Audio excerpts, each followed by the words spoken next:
Today's episode of the Know Your Gear podcast is brought to you by Patreon members, channel members, and viewers who like and subscribe. Thank you for making this possible. The Know Your Gear podcast. Hey everyone, welcome to the Know Your Gear podcast, episode 380.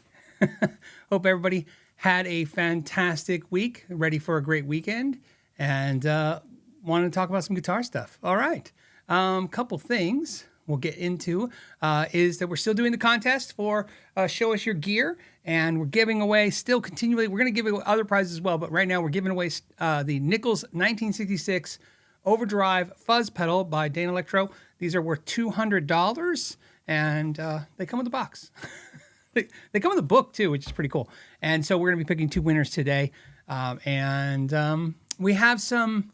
I think I'll tell you guys now. Maybe next week, maybe we'll do two different prizes and give the Nichols, a little spacer. But we have some other prizes to give away soon as well. So let's start getting into those. So send that. There's links down below and all that stuff if you want to send something. And what else? That's it. And then Brian is saying, hey, he's Phil needs 2,000 subscribers to get to 400,000. Yeah, so if you haven't subscribed and you want to, please do so. So I would appreciate that. Okay, we have a lot to get into. I feel like it's just been crazy today. We're going to do a Guitar of the Week, kind of, a little twist on that. And you know what I didn't do is I didn't pull up my screen, which I'm doing right now for the moderators. Whoops. That's better. Okay. While it's thinking about that. Okay, so let's go into some questions. There were some early questions, of course, some questions mailed to us, and of course, super chats. Let's see. What was one that I saw that was pretty interesting? This one was from Michael Jamie Foxworthy, who says, Phil, would love to hear about your amp journey, how you've discovered what you worked best for you, and the evolution of how and why you went from one amp to another. Just got a Victory V100, and it kills my Runt 50. You know, my amp journey is not really an amp journey per se. What I mean by that is I don't have a tone that I'm looking for, and that, man, if I could just get this amp to do that, it would be great. What I have, let me move my chair just a little bit. What I do have is I like certain amps. First, I like clean amps the most. When I say clean amps, I don't mean like just sterile clean. I like amps that have what feels like a personality to them in the clean style. In other words, I don't feel the need to switch over to distortion.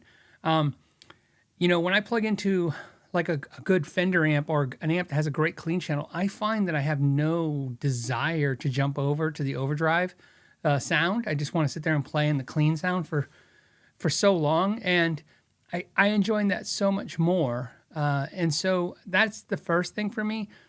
My amp journey for you is this. Like most players, there's two amps that do something great for me. Like there's an amp that does overdrive and it's fantastic, and there's an amp that does clean, and that's why you see artists on stages with like a Fender amp switching between a Fender and a Marshall. That's kind of ideally what I'm looking for too. I want this Marshall sound, and I want to go to the clean channel, have a Fender clean, go back to the Marshall. And there's amps that do that, but I don't really look at it like an amp journey. I get bored of amps, like some people. You get to the point where you're like, you've played it and it's just something new and shiny, so it's kind of cool. I will say that I do have a constant, which is really a more important thing. I do have a constant desire to try and learn everything, and I try and the word and learn, right? So try things and learn about things. Sometimes they're one and the same. I want to try it and learn about it. Sometimes I just want to try stuff. Sometimes I just want to learn about stuff, so I don't actually have to try it. But that's why I think a channel, like a YouTube channel like this, is done well for my personality, because I'm like, every week I'm like, oh, I get to try this stuff. Look, I'm a sucker for it. Companies reach out and they're like, hey, you want to try this? I'm like, yes. Yes, I do. Even though I'm like, probably won't like it. But curiosity's got me going, so I want to do it. Amp-wise, though, I still say there's a ton of amps I love, like the new Ingle Steve Morris amp. However, I'm still a huge fan of my Princeton. It's just the Princeton and Overdrive does everything I need it to do, but there's other amps too. Today, I'll be doing if you haven't noticed in the background, there's a Synergy amp here in the background. We'll talk about that. For Guitar of the Week, I want to show you guys some cool stuff about it and why I'm using it today in today's Guitar of the Week. I think it'll be interesting. I think a lot of us are curious. So you guys know, I'll go on a little tangent here. This happened on the podcast, as sometimes it does. Somebody said in the comment section, "Hey Phil, have you tried Synergy? What are your thoughts?" And I said, "Hey, I'm afraid of them. I've tried other iterations, and my fear is that once I get one, I'll get addicted to buying all the modules, and it'll just be a big expense." Because ideally, the thing about Synergy is it could be a less expensive amp, unless of course you go crazy and buy every module. Mario, who I met at a Guitar Center many years ago, works at Synergy, and he reached out and said, "Hey, I saw you talking about Synergy. How would you like to check some stuff out?" So I just told you earlier, of course, I would love to do that. So we went and had coffee, had a great conversation, and he sent a Synergy and a cabinet and some modules, and I'm messing with them. And of course, I predicted it wrong on the Synergy stuff. When I say I predicted it wrong, it's like, I, for some reason, don't have it in me. Like, I need the Diesel, I need the Bogner, and now I need the other. I mean, I really am content with like 2 modules, I think. It's crazy. So we'll talk about that. Let's see. What else? Does that tie into anything else we can talk about? Kinda. I got an email from, oops, I didn't get a chance to get back to it. Let me go back here. I got an email from Liz who said that her husband, he's on cloud 9 because he just got a 1961 Gibson SG, which is an amazing guitar. She says, "We know that you like SGs. I do. I love them. So I thought I'd be excited for him. I'm super excited for you. But this is the question. It was interesting because, however, a while back you unboxed a Fender Telecaster Deluxe, which you were not happy with at all. And this is what I thought was an interesting thing because, well, let me get to this and then we'll talk about this because I think it was interesting. Have you since changed your opinion about that guitar? Because the American Pro 2 that my husband has as well is his second favorite guitar. What do you think of those guitars if you play well and are set up properly? We watched the podcast together. So he goes, she said every week. So anyways, it's funny. Okay. So, it's funny to me. I guess I understand what she's saying. So Liz, I understand what you're saying. You're like, yeah, I was unhappy with it in the video. You got to understand that guitar, that wasn't even mine. That was Dovey Doss's from the channel Dovey Doss. He sent that guitar. Fender had sent it to him. It was the third one they sent to him. He reached out to me saying, hey, I keep getting these defective Fenders directly from Fender. Will you take a look at it and fix some of the issues? And he sent it. And, kind of like my buddy Pat, who let me borrow his Spark 2 amp. Sometimes I'm like, there's an opportunity here. Why don't I just make the video? Because it's not something I'm going to have access to any other way. And I did that video. And then, of course, I document what was, needed work on it, what wasn't. But I don't know if I necessarily, I got to say, when I like a guitar or don't like a guitar from a deep dive video, it's not about liking or disliking. It's just about like, this is the things you have to address and these are things you don't have to address. Ideally, on an expensive guitar, my thought process is that you shouldn't have to fix things on expensive guitars, right? It's not what you're anticipating. You're anticipating that if you get a $2,000 guitar, you're gonna get a guitar that has been dialed in, not only because the manufacturer should dial in because they made an expensive guitar, but also the hands that have touched it and been around it, like whether it's the reseller, like the retailer, or what have you, they've also taken that extra mile to make sure the guitar is great, because why would a customer come back if they have an expensive instrument and not a great experience? Which is why I kind of document that and talk about that in the video. Personally, on the guitar, like with all the Fender guitars, I mean, for me, I really don't care. I mean, deep down, I expect when I get a guitar that I'm going to have to make some adjustments. I expect guitars. I mentioned this before. I got this hollow body PRS guitar, which I absolutely love. It came with a nut, not glued in the right spot. And that That's the second most expensive guitar I ever bought in my life. But it was during COVID, and it was within a few weeks of them coming back from the leave on COVID. So I do kind of understand that there was, issues. You have employees that are learning about the, if you guys remember back then, they had to learn about the safety areas and where they're they can't go in the break room together. They got to stay apart from each other, and they had to scatter the shifts. And a lot of people were scared when we went back to work about all the stuff that was going on. It was like, a lot of boogeyman out there at that time. And so I kind of looked at that like, well, maybe, if you could justify an employee making a mistake, that's the time to justify it. But what I say, like, oh my goodness, am I excited that I have to fix this guitar? No, especially that guitar freaks you out because taking the nut off, they glued it in the wrong spot. I'm like, did they use the right glue? They did. So I guess my point is that I look at that as, the reason I'm going down this tirade is because I want you to understand when I make videos, I'm really making them for you, not such for me. I see in my personality that why you guys think I'm eternally emotionally connected to it in a positive or negative. There's a little bit of excitement on the positive. You can see me smiling. There's a little bit of negative where I look a little disappointed. But for the most part, that bias isn't like that. I don't look at, so when she asked, Liz, when you asked, like, do I still like or dislike that guitar? I really indifferent to it. Once it's set up and all those issues were corrected on, the guitar is fantastic. I don't have the attitude now because I do so much YouTube content, but back in the day when I solely lived on repairing, guitars being defective were actually good for me. So, I wasn't happy people had issues with their guitars, but you're like, it's work, it's something to do. It's like, okay, I'll fix it. I'll take care of it. And now I'm more like I said, trying to be an advocate, consumer advocate kind of thing, give you guys information. So, let's see. What are you guys talking about? You guys are talking about, Michael says Synergy. So we're going back to the Synergy I talked about. Synergy is made in California, same factory as Friedman and Soldano. That is correct. Synergy is the factory in California that currently makes Friedman, makes Tone King amps, Soldano, Synergy. I think that's and Morgan amps, and they make all those amps and cabinets, and then they make pedals like Wampler pedals, for example. I think they make some other pedals too. Obviously, they make the Soldano pedals and the Friedman pedals and stuff like that.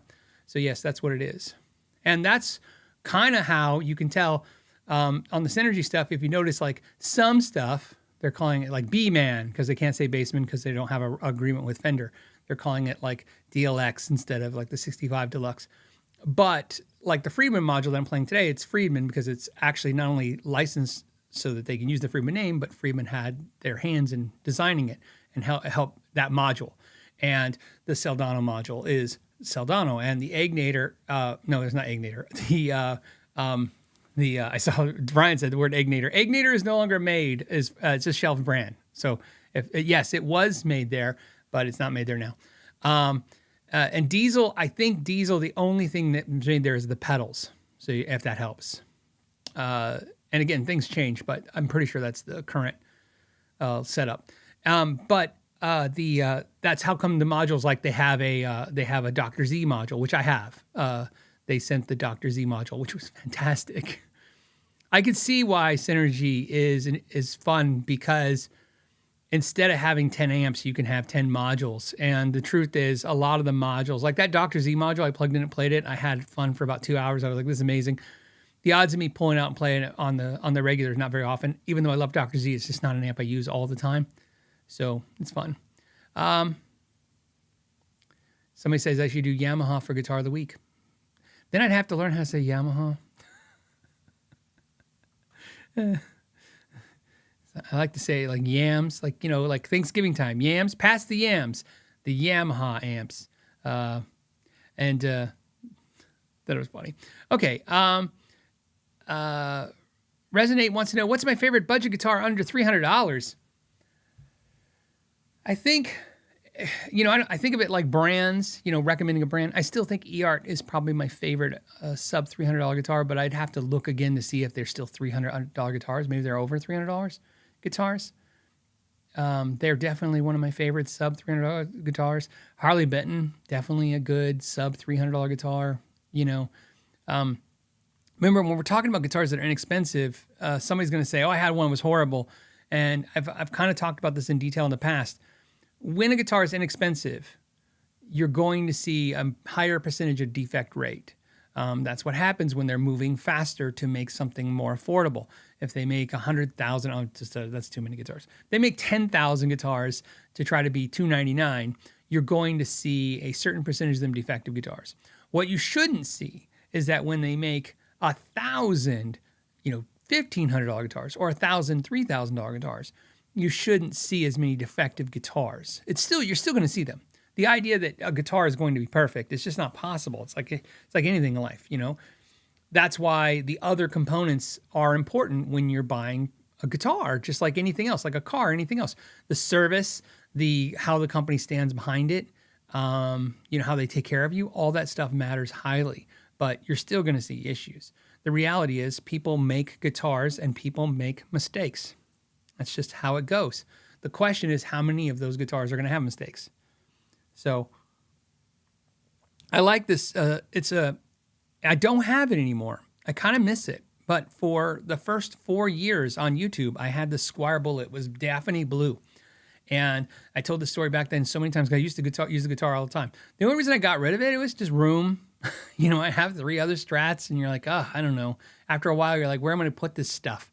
And that Squire, what was interesting to me was we got a huge shipment of Squire Bullets at the store one day. I want to say like 20 or 40 or 50. It was a lot. It was a lot of just $169, I believe at the time, bullets. And I was pulling them out, trying to make sure which ones had fret sprout. And what we would do, because we'd buy so many at a time, you'd pull them out. I would go through them personally. The best ones would go they didn't go on the walls because they were inexpensive guitars. They went on guitar stands on the floor, right? We put the more expensive guitars on the wall. And then as I came out with ones that issues, I pull out like, fret sprout or this had issues. We would mark them. I would mark them with painter's tape and write the issues. And then essentially it would just be like when we're down, if the store was slow, if we were bored, Ralph, maybe Nathan, maybe Warren, maybe me, or Chuck or whoever would go in the back, or Shauna would go in the back, grab some of the guitars and just, dial them in a little bit. And so we could sell them. And as I was doing this, as I was going through the guitars, I put together like the best ones in a row. And there was 2 or 3 that were fantastic. Fantastic. Like better than, as good as, I shouldn't say better, as good as any American Standard Strat I've ever played in my life. They were just fantastic. One had a flame maple neck. A real flamed, like 5A flame maple neck, just probably because the factory had a piece of really good wood and didn't care, and it was just sorted into a wrong pile, or the wood supplier supplied it to them and didn't care because it was, again, at that bulk, things get thrown in there. But that guitar was fantastic, and I tell that story because basically, let's just say it was 40 guitars, which is about right. I think it was actually, whatever it was 4 boxes of 12. How about that? So what's that, 48? So 48 guitars. I got 3 absolutely perfect, flawless guitars that were on the same level as a guitar that was 10 times more money. Because luck, right? The right employee working on the right day with the right wood, with the right, that guitar just came out and was flawless. And I'm not saying the rest were all bad. That's not even close to what I'm saying. I don't even remember if any were bad in that batch other than a few issues here and there. But the point is, what I'm saying is, when you can buy a great guitar that costs in today's market, you can buy a great guitar that costs $99. You just have to find it. You have to pick through. It's not as easy as going on Amazon.com, Sweetwater.com, whatever.com you go to, click the button, have it shipped, and pull out of the box and go, this is absolutely perfect. It's just not going to happen. That's why it's nice when you can go into a store still and pick up guitars and go through them and pick the best one, especially when you're trying to do it on an affordable level. That's the best way to do affordable guitars is get your hands on them, because you can feel when a guitar is right. The reason you spend a little bit more on the new world of being online is that you're supposed to have trust that the guitar is great. And that brings me into a section. I wanted to talk about this. This is for me to talk about. I promise to get to questions and subjects you guys want to, but I really want to talk about it. So I want to say Wednesday night, I had no idea this was happening, but Wednesday night was the VMAs, the Video Music Awards, the MTV Music Awards. I haven't watched an award show in years, like a lot of you, it gets fed to me in pieces throughout the week afterwards, and Instagrams, and you name it. And every time it's like it's just a crap show, and I just don't care. And getting older doesn't make anything better, because not only was it always full of mostly not great stuff, as you get older, that stuff just seems more of it, right? I Wednesday night we had nothing to watch. We were sitting there, and I just found the award show, and I go, let's watch it. We watched the pre-show. We started watching the show, and I have to tell you, I was just blown away with how good some of the artists are. And I want to share a couple things. I'm going to put links to the videos. I actually, so I did this because my daughter works like 60 hours a week. Okay, she's just a machine. She inherited from my wife. So my daughter is going to be 20 this year, so she's still 19, and she's a manager of a business. So she runs employees and everything, and she works 60 hours a week and goes to school. So she's a machine. So she doesn't get to see a lot of stuff. She doesn't do a lot of fun stuff. She just works. Let me go to this.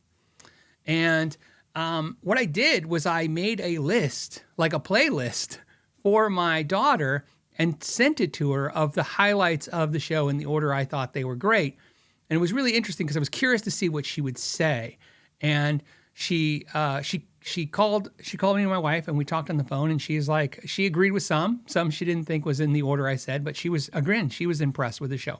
I'm not giving you the order of how much I love them, but I want to show you some of the orders I think you might like them. Teddy Swims was fantastic. I'm going to link that video on the replay. So you guys if you're watching live, you can go and try to find this stuff, but I'll have it for you later. Come back to it. Promise. I'll put them all right now in this list. Teddy Swims was amazing to see a highlighted rhythm and blues. That's what that is. He's singing rhythm and blues, and the band sounded great. There's a tie-in here. Of course, he's a singer artist. The guitar player was playing what I believed was a Dave Grissom PRS guitar, and sounded fantastic. That is important because this is going to come up in a second, the whole PRS thing. Then next up was Benson Boone. Fantastic. I mean, it was a little Harry Styles, a lot of Freddie Mercury, a lot of Elton John vibe. I mean, he did backflips. He backflipped off a piano and sang a high note, right? He could play drums, guitar, and bass. He's 22 years old. His voice is fantastic. The song is great. I'm going to link it there. These are when you hear, the new music doesn't have guitar in it. The new music, he has guitar, had rock guitar. That guitar player was not playing a PRS. I could not figure out, so if anyone can, put the comments later, but me and my wife tried to zoom in. We couldn't see it. It was an odd shape to it. It looked like a not like a Fano, but kind of like a Fano, kind of like a Novo. Had a shape like that. Then the next, just because of me, man, my age, who I am, EMINEM. I thought EMINEM came and he just killed it. He did a montage. I thought he sounded fantastic. Again, using some real music behind it was fantastic. And again, it's, everybody's going to have different tastes in music. Watch the ones you like and don't watch the ones you don't like. You'll be fine, I promise. Then I like Chappell Roan. I thought she was fantastic. She had the Lady Gaga vibe. If you're not into pop, if you're not into Lady Gaga, I get it. Don't watch it. But if you liked when Lady Gaga popped in the scene, and she was so theatrical with the costumes and the stage and the over the top, and it was just fantastic.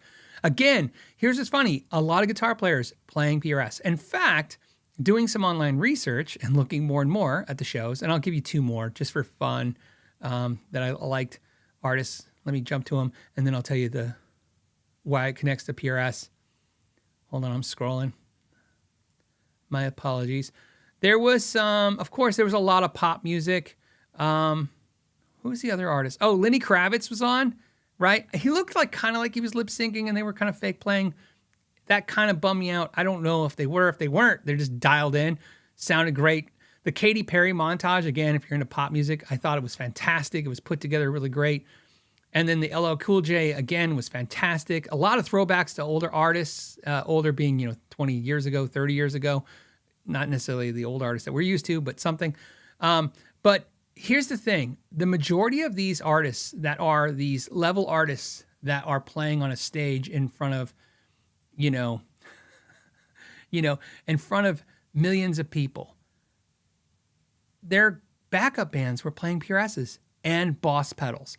Doing research, there was probably more Boss pedals and more PRS guitars on stage than any other brands of instruments. And I was telling my wife while we're watching it, because I was noticing that. No, actually, to be fair, Shauna noticed it first. She's like, wow, another PRS. And what's funny about that is, I interviewed Paul Smith, which I want to say 6 years ago, maybe it was 5 years ago, 6 years ago. And on there, I mentioned that when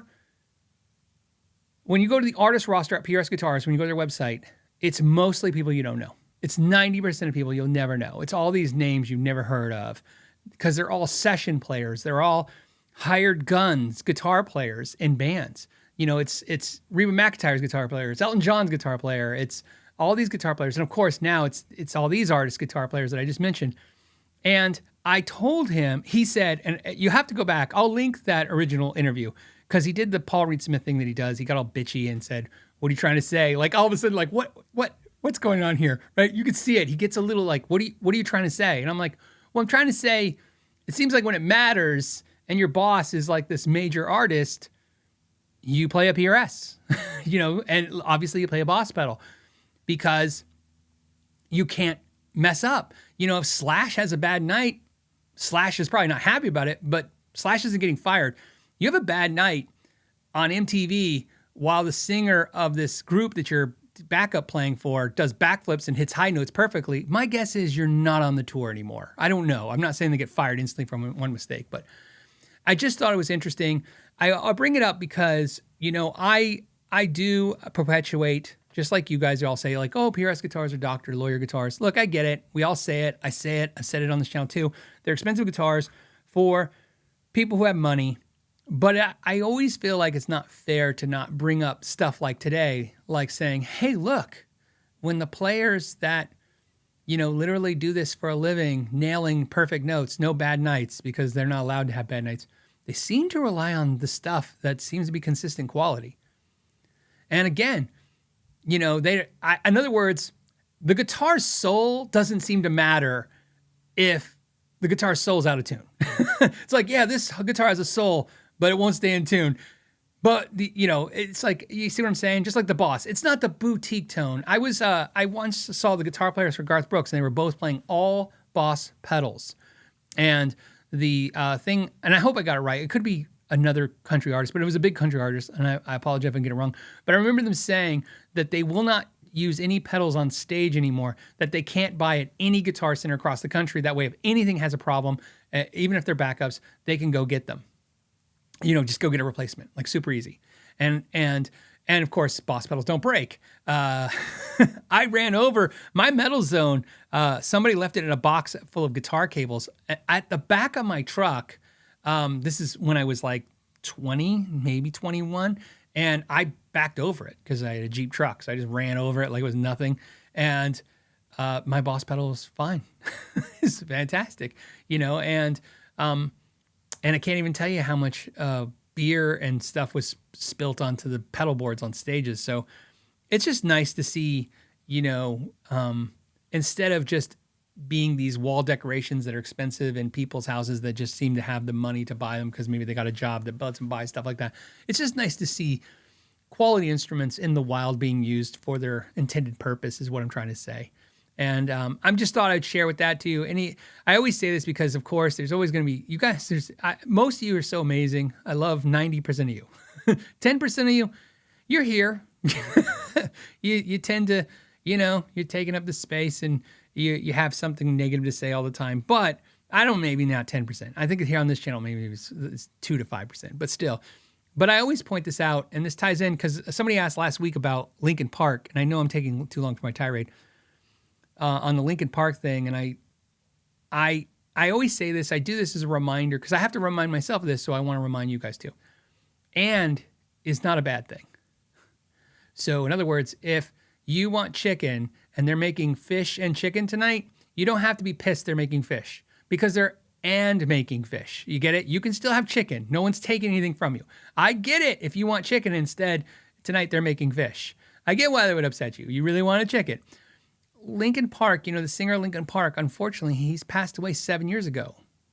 There's no more Linkin Park. They can get a one of those singers like Journey did that sounds like the singer, but to be honest with you, I don't think it's the same vibe when the singer has passed away. In other words, what I mean by that is Steve Perry's still alive. We know why Steve Perry's not in Journey anymore. They don't get along. So they got somebody who sounds like Steve Perry. If that upsets you, I understand, right? Same with Skid Row. They don't get along with Sebastian Bach. He's not in the band. But you understand, these people, they love each other. Their friends just gone. It's not like, okay, we'll just get somebody to sound like him because he's just being a jerk. He's not a jerk. He's gone, and they miss him. So basically, Dave's saying Linkin Park is reuniting. There is a new song. I will link it. It's the new singer. She's a female singer. I watched the interview that mattered to me, which is they said they enjoyed spending time with her. They got along.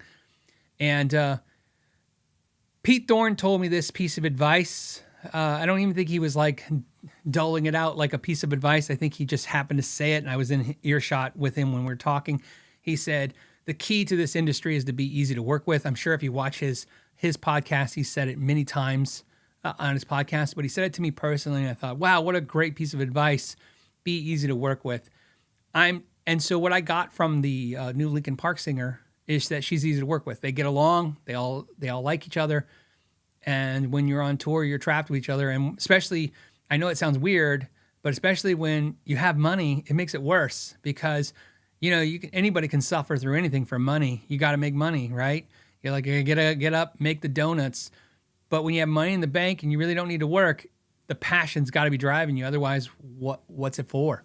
So that's I just thought I'd give the 2 cents on that and the current music and talking about that. It's just because I always feel like everything about the new music is on a negative. It's all about how it's not as good as it used to be.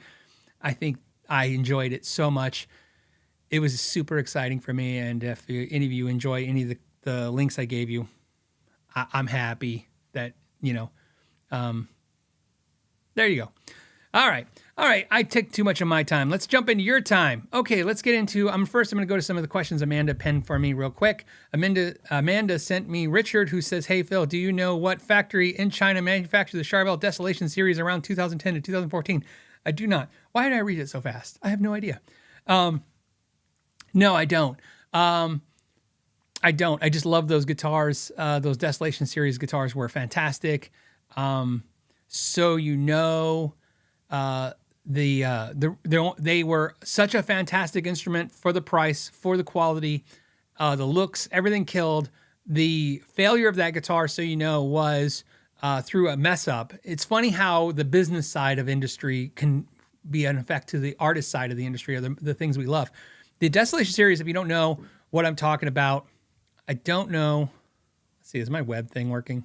Oh, it is. Okay, cool. Maybe. We'll see. Let me see if I can find it real quick so I can share it with you. Charvel Desolation. Okay. I'm going to pull one up. Here's a good one. Let's see if it'll let me share it to you. Oh, it does. Okay, so here's one. Wow, $750 plus $100. Holy crap. Knew I was selling those for $399 to $299. But anyways, so what it is, a mahogany body, had a veneer top, some had EMGs. This one, I think, has the Seymour Duncan blackouts because some of them had that. Obviously, this looks like a Les Paul. They had a PRS looking double cut. They had some cool stuff. They were cool. What I loved about them when we started carrying them was it was funny. It had nothing to do with the internet. It's funny. The internet sometimes is always getting only on the internet. But this happened in the store, man. Charvel fans came in the store and just had to give me an earful every week. What is this? What is this? Is not my Char. I had a customer. I got to tell you, he was the biggest Charvel fan I ever met in my life to this day. He had so many Charvels. He was so fantastically loved Charvel. He knew everything about Charvel. And he had a very southern draw. At least that's what it sounded like to me. He was right. Given that my most of my family and my wife's family have a southern draw. That's what it connected to me. He called them Charvels. He said it so much. Charvel. I have a Charvel. That's a Charvel. But he was such an aficionado of Charvel that we were constantly in doubt if we were saying it wrong. We're like, are we saying Charvel? Is this supposed to be Charvel, or is they just saying Charvel, right? And because I get this a lot on the show. People are like, you're saying it wrong. Look, people say things regionally different. My friend from Canada calls Nissan. Drives me nuts. Especially because he bought a Nissan. He's like, I bought a Nissan. He goes, hey. And I'm like, a Nissan? Like you guys. Like, why are you saying Yamaha? It's like, you just say things because it's just how you grow up. But anyways, he was like, these Charvels are not good. Because they weren't like what they used to be. But, so, Fender was selling those, of course, because they own Charvel. And then they saw the opportunity, because they were selling so great, to, instead of sell them through the Fender network of dealers, which they were doing, Fender had acquired at the time Kaman, Kaman, Kaman Music, which is like, besides having a few brands of its own, it was a distributor for tons of things for a lot of small dealers. So you could buy guitars and pedals and amps and all that stuff. And most of the stuff you were paying about 10% less than people could buy it from Musician's Friend, but you didn't have to be a dealer. You could just get it. And they let them sell them to dealers. And they ordered crap tons because the dealers were flipping them like crazy.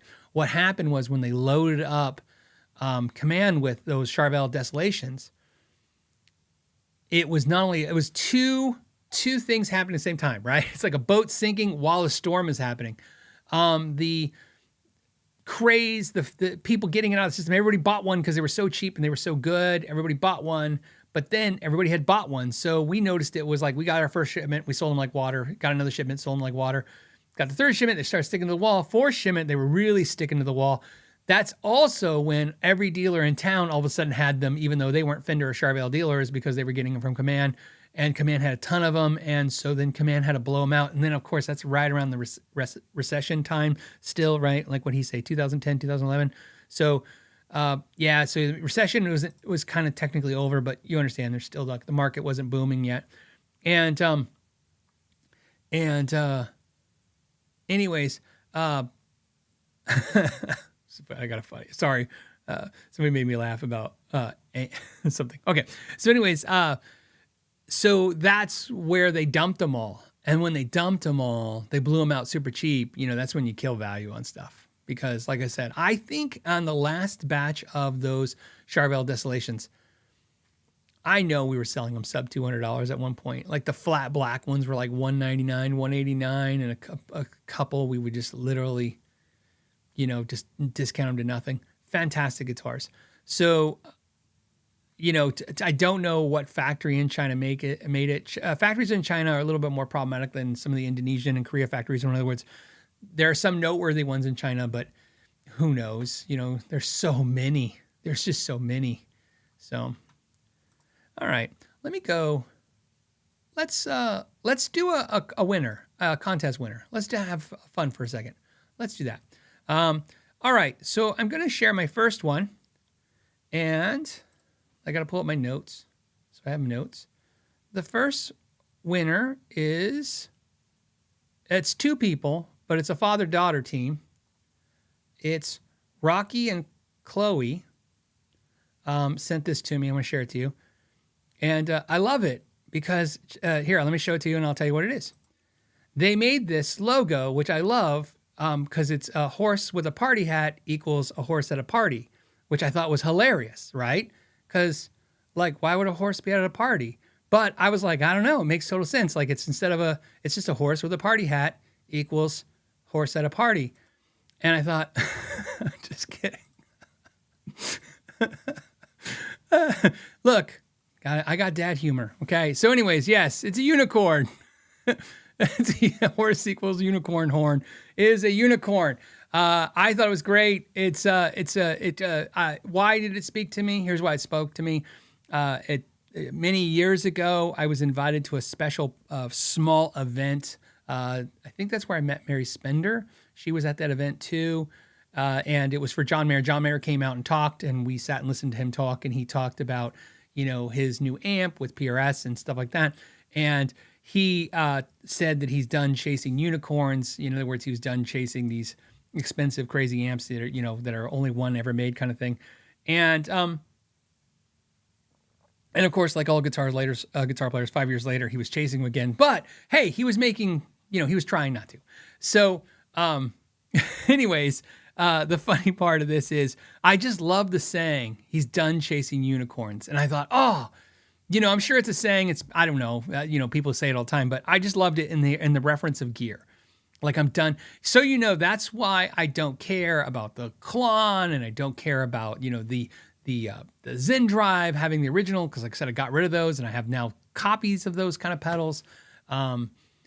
It's like, yeah, I'm done chasing this elusive magical thing. It's just not in, I'm still chasing it. Don't get me wrong, just chasing it, not in that like trying to get this one exclusive thing that if you could do this, you would have it ultimately. To me, it's like if I can't acquire it with some kind of ease or comfort in my life, I'm just not interested in it now.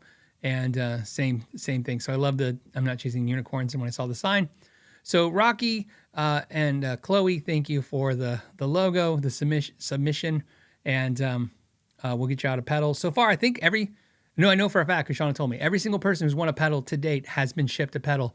In fact, all but 2 of you should have the pedals already. One person, we waited a day or so because they're in a place where I guess there's a hurricane or something. I don't know. I'm in Arizona. We don't have any of that stuff. We just have heat. It gets hot and then it's not hot. And then that's pretty much it. So I'm not really versed in like all the other weather conditions, but Shauna saw something. The reason I say that is it might not have been a hurricane. Maybe it's I don't know. I just found out today, I promise no more after this. I just found out today why they name every hurricane after a woman. Because they're not called hemicanes. Anyways, I'm sorry, I apologize for that one, but I did literally hear that today, and since I mentioned hurricane, I had to say it. Okay, let's get into some questions. Clan of House Cats says, are Ernie Ball paradigms hard on frets like NYXL material? I don't know, because I don't know exactly what they're made out of. I believe, let me double check, I'm going to look at them. I believe that essentially there are Ernie Ball paradigm strings. I want to say, okay, paradigm.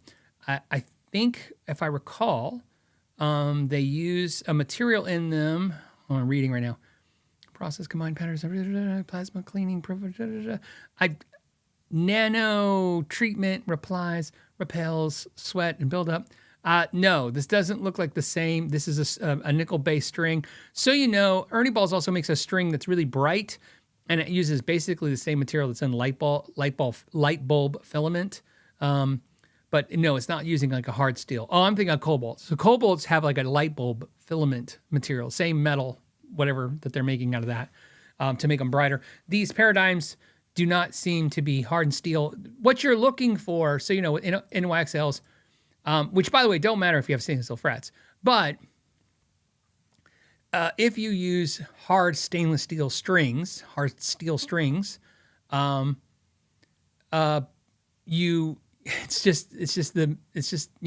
math. It's like literally, soft metal touches hard metal, and then friction, the hard metal wins.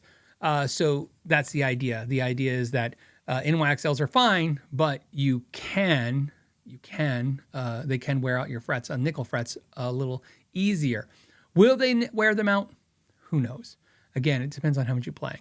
Would I recommend not using NYXLs? I would say if you're a heavy player playing like I talked about last week, 10 hours a week, just gigging like a machine, and you're using a nickel fret guitar, I wouldn't necessarily want, even if you say, hey, like they don't break. I'm like, yeah, they don't break, but they're going to wear out your frets. If you're playing like average playing a few hours a week, 5-10 hours a week, an hour a day, 7 hours a week, I don't think you'll have a problem. So that's just a thought on that. Okay, let's go back to...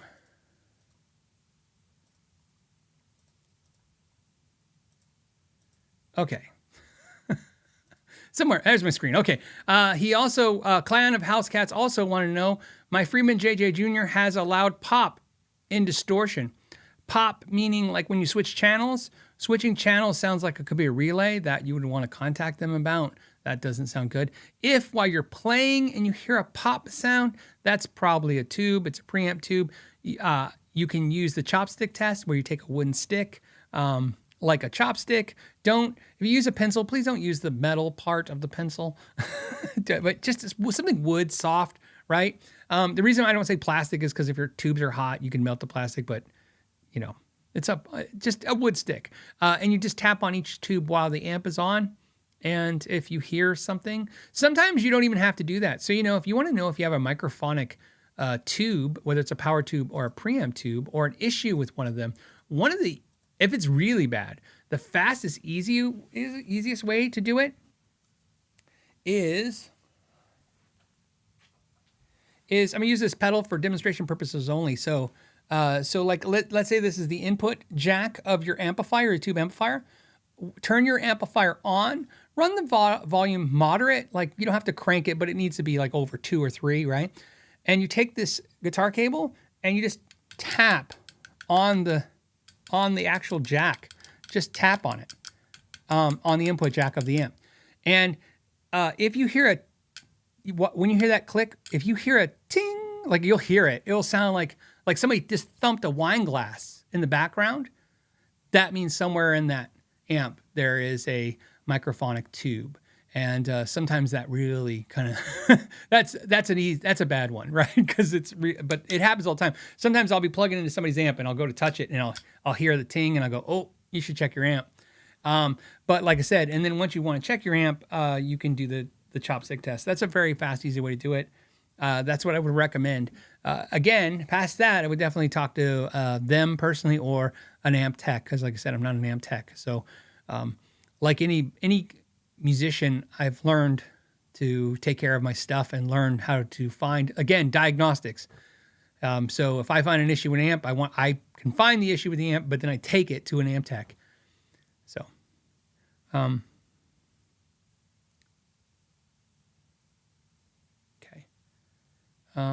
Okay. Let's go back to another one. Where's it at? I have too many screens up now. I pulled up all that Charvel stuff. And then Jared says, happy Friday the 13th. It is Friday the 13th. I think there's another Friday the 13th in December. Am I wrong? I just realized my daughter said this week, she goes, it's Friday the 13th. And then Shauna, my wife, goes, without missing a beat, and she goes, and Saturday is Friday the 14th. And then my daughter goes, well, of course. And she goes, no, I'm like the movie, Friday the 14th. And my daughter goes, there's a movie called Friday the 14th. I'm like, it's an amazing movie. She goes, is it? And I go, not really, but we're probably going to make you watch it now. So anyways, Friday the 14th. Which is a great comedy, but not really. It says, okay, so Friday the 13th, and it's new amp day for me. I just got I have no idea what this is. Lecter something? Lectalerm Audio? Prometheus. I don't know how to say the name. I don't know what it is. Anyways, are you familiar with I'm going to say no, with the brand. Check them out. I will copy paste it, which I'm doing right now. In fact, what I'll do for you guys in the live feed. So there you go. I just posted the name of the amp. So Lectalerm is how I'm seeing it, but I don't know.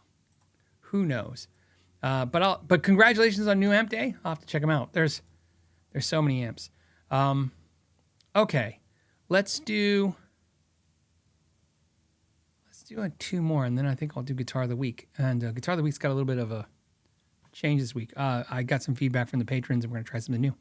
So Eugene says, hey, used American Standard Tele with custom shop pickups will be relicked through playing? ? Okay. I think he's not a question. I think he's telling me something. Alex says, is there any guitar you loved because it was new, but once the honeymoon phase ended, you realized it sucked? Like through beer goggles thing. I don't know if sucked is the word, but I have fallen out of love with more guitars than I've ever fallen in love with by far.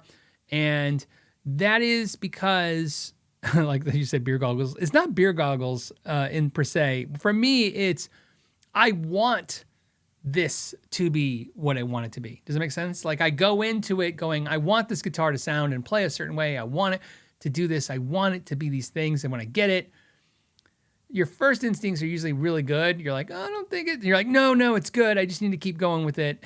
But yeah, I've had it where I just don't like them. But I can tell you I've had way more experiences where I didn't like something, and then if I continued to work with it and play it, and then I did, and not only like it, I loved it. In fact, we have to segue now because now it's perfect timing for this, so I have to do it. So Guitar of the Week. Let's do Guitar of the Week. That's not really Guitar of the Week, but it is. Let's do that. So Now it's time for Guitar of the Week. Ain't just for geeks, so here's the Guitar of the Week. Okay, so you might have saw in the screensaver the Guitar of the Week as the Synergy amp. It's not the Guitar of the Week, but I asked the patrons, hey, instead of doing a Guitar of the Week, should we do a pedal of the week or an amp of the week? And they said, yeah, that'd be fun. So today's a hybrid. We're going to do a Guitar of the Week / amp of the week. We're going to be featuring the amp, but with a cool guitar. So here's a guitar that I absolutely love that I hated when I first played it. This is the Paul Reed Smith Mira Core. Now, they don't make this one anymore. They now make a S2 version, and they make an SE. Main differences on the new versions is that they're 22 frets and the neck is a pattern regular, where this is a pattern thin. So this is so it's not super small, but it's a lot smaller than some of the chunkier SE and S2 necks. This is a 2013. What I remember most about it is that apparently, I'll never forget this, because this is the last year they made the Core Mira. And the only reason I know that is that when I ordered this, they started canceling my orders. And I was like, why are you canceling my orders? And they're like, we're no longer making it. And we got a couple on this, but mine came in, which was luck of the draw. But believe it or not, I had a funny story happen to this. Years ago, Paul Reed Smith himself saw this guitar and said, what year is that? And I said, 2013. And he goes, I don't remember us putting I call them squabbins. We all call them squabbins, squared pickups. He goes, the squared pickups in the 2013. He goes, did you do that? And I go, no, that's how it came. It's got Mira pickups and they're just squared. He goes, and then he looked perplexed. He was like, I don't think we ever made Mira pickups in the square pickups. And I go, what, you did? Because I've taken them out and they say Mira on them. So apparently this is rare to have a Mira with the squabbin shape. So squabbin, if you don't know, is the slang term that we use for saying that instead of rounded bobbins, they're squared off. Squabbins. It's kind of a funny thing. Hardtail bridge. Originally it had black pickup frames. I went to the creams. And then I think this is the original pickguard, original knobs. So nothing else was changed. It is very dinged up. This has been refretted. It has stainless steel frets because I wore the frets out on this guitar because I played it so much. It is super light. This guitar is barely 6 pounds, barely. So it's a mahogany body with a mahogany neck. There is a Carino one that looks like this, but that's not what this is. It has, that year they were doing the wacky thing with the birds where they did the outline. So the birds are like the white plastic ivory outline. And then the inside of the birds, which is hard to see, is like a metallic. Looks like bronze. Looks like metal, but it's not. It's metallic. I think it's like a metallic resin or something. Some kind of plastic again, but it looks like resin bronze. So what else? What else about this guitar? You know it's my main guitar. You know I love it. You know I've been playing it for years. I thought, let's get it out. Let's play it. But also, let's check out the Synergy amp. So I'm going to play the guitar, which by properties of things is playing the amp. Let me go to the amp itself. So this is what this is. This is the Synergy 50-watt tube amp. So it's a 50-watt all-tube amp. And it takes in modules. And you can see here I have the Friedman BE Deluxe, basically the BE Deluxe, which is 2 channels. So you get 2 channels of the BE Deluxe. And then I've complemented that with the second channel being a Bassman, a Fender Bassman. So I have a Bassman that also has 2 channels. The bottom channel is clean, and the upper channel I'm running a little drive. And there's no pedals. And by the way, everything you hear today is just the amp. There will be a little reverb, but that's because the interface I have in, I can put in a little reverb. So I put a little reverb in the interface, but in the room, on the amp, it's just dry. It's just guitar. This is the guitar cable going right into the amp. I made as you guys know, I'm working on a record, and I'm working on tracks and working out ideas. You're going to be hearing one in a second. Hold on, let me move my chair. And I thought this would be great. Just checking to make sure it's in tune. Thought it'd be great because I can demonstrate the fact of this is a absolute amazing idea. So this is a 212 vintage 30 cabinet, okay, and and the amp's going through that. I have it mic'd up with SM57. There's a room mic in the room as well. And then, of course, my podcast mic will turn off when I'm playing. But you're going to hear in this track the BE100, basically, or the BE50. So the Friedman BE, distortion. And then when I switch to the clean channel, you're going to be hearing a Fender. So we were talking about, like this perfect world. You just build it up. I need headphones for me because I have to hear the track. So I hope you don't mind that. I'm going to try not to mess it up, but it's very complicated, all this stuff we have set up here. It's like a space station. Okay. There we go. All right. Let's see if I can remember how to play this thing. Okay, here we go. Let's switch views. All right. So now you can see this. You can hear everything. Okay. So you can hear the clean tone. It's the neck.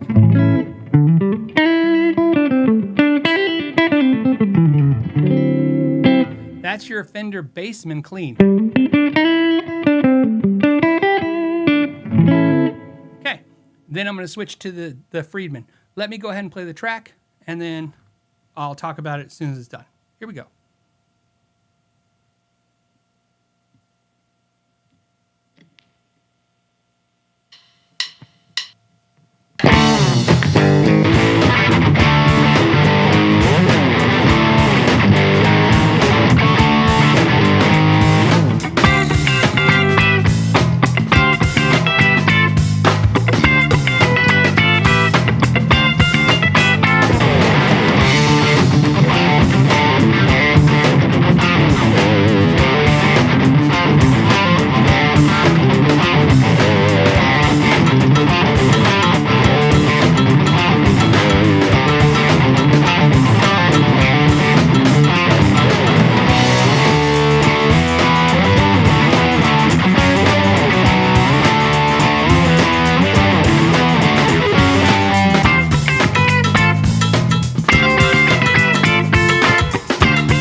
Okay, so let's go. So right now you can see behind me, this is the channel you're seeing the green light.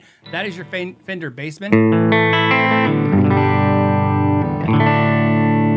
Then I have that same Fender Bassman, because it's two channels. Now this is the Fender Bassman being overdriven.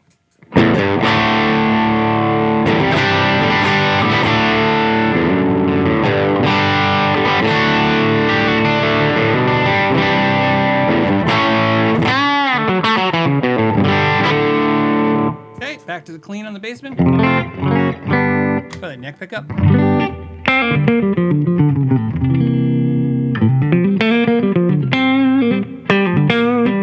And then this is the lower gain setting on the Friedman BE100.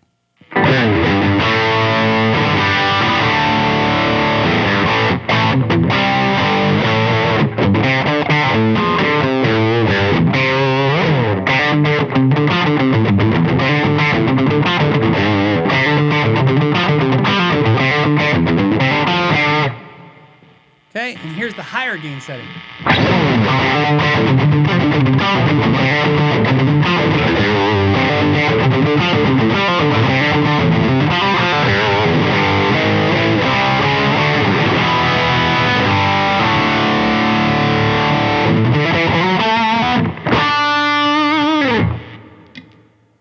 So that's the idea, right?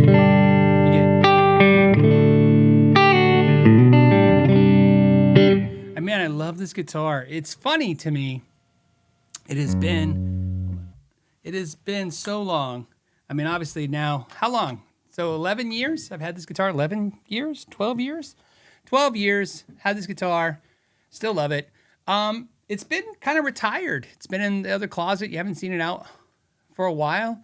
And then I thought, I want to show guitars that I normally wouldn't make a video about. I don't think I have a video of that guitar specifically. It's fantastic, but I thought also a great way to showcase the Synergy amp and mess with it, because obviously I've been messing with it a lot. It's been here for about a week. I was going to show it last week, but I really want to spend some more time with it and get to know it. It's pretty straightforward, but I mean, come on, it's got 4 channels. You want to make sure you can switch around. So, and I thought this would be kind of cool. One cool thing about this is we get to try different modules and share the idea. It's a really cool idea. There is a ton of options. You don't have to go the full 50 watt head route. This is the biggest amp they make, this head. So you can go with a smaller wattage head that only has 3 channels. It only has 3 instead of the 4. So you lose a channel. But also you can get, Brian says the amp is quiet. Technically, yes, but I also have it muted. So let's hear what it's doing right now. Now watch this. So I have it, it's not muted right now. Okay. So you should be able to hear it. Okay. That's muted. So in other words, the interface is muted. Now the interface is not muted. That's the clean channel I have it set on. Let's go to the drive settings. So yeah, now you can hear it hissing like crazy. And then I mute it. So it is pretty quiet though, as an amp. So it's fantastic. Price-wise, I'm sure you guys are curious. This is expensive, but with the 2 modules, this is still less than a Friedman Small Box 50. So with the 2 modules. So you can understand if you're in that kind of price range of thinking things, this is an option, but by no means is it like affordable. It's not what they're going for. Okay, let's go to other questions. Let's get on this subject stuff. Somebody asked the song I was playing. That's one of the songs off the record. It's conceptual at this point, that song. So I'll play it in different iterations and figure it out. And then I have people, thank goodness, helping me.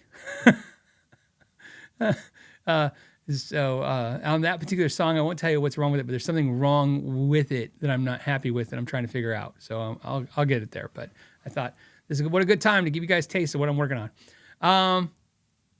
Let's see. This is Christopher says, hey, Phil, I bought a used Mesa Roadster 212 combo with a vintage 30. Kind of like the idea of matching the other V30 with an Eminence Texas Heat. Thoughts? Sure, why not? I mean, mixing and matching speakers is amazing. I stopped doing it, and I don't know why, but I used to have it for years where if I had a 212 like this, I would have 2 different speakers. And the main reason I would do it is not only because blended, the 2 speakers would sound great, but also, like, look at this mic. So if I have a V30 here and you put a Texas Heat there, then you can mic both speakers and get 2 different sounds going in your mics, or just move the mic over and get a different sound. It's really kind of a nice attribute. Yeah, why not? Specifically, do I have any reference to those 2 speakers being together? Not really, but I mean, I like the idea of blending speakers, and those are 2 great speakers. Randy says, hey, Phil, I almost bought an Oscar Schmidt acoustic for $109. Brief time I played it. Seems like a great guitar. What are your thoughts? Oscar Schmidt is owned by the people of Washburn. So it's the same product. You got to think of it like their Squire to the Washburn lineup. Is their more affordable series of stuff. I would say the same thing I said earlier, that $109 Oscar Schmidt, you picked it up, it played great. Yeah, it's a great guitar because, like I said, you can pick a guitar that's $100. Like I said, perfectly what I said earlier. You can find a $100 guitar anywhere that is amazing on every level. It plays as good as anything I have on my wall right now, but it's not going to be that easy just to find it. So if you found one, maybe you should buy it for $100. It's not a ton of money to put into a guitar, so especially to have a nice acoustic. So I would say get it. Grumpy Mike says, as a YouTuber, okay, what is the thing that frustrates you most when interacting with gear companies? No one cares. No one cares. Not about no one cares. You guys don't care. No one cares. I tend to go off the rails a lot on the podcast talking about my YouTube-ness and what I deal with in YouTube. And the reality is, it's not an easy thing. I will tell you this. I'll tell you what I'm after, because that will help me telling you that, because companies watch this podcast.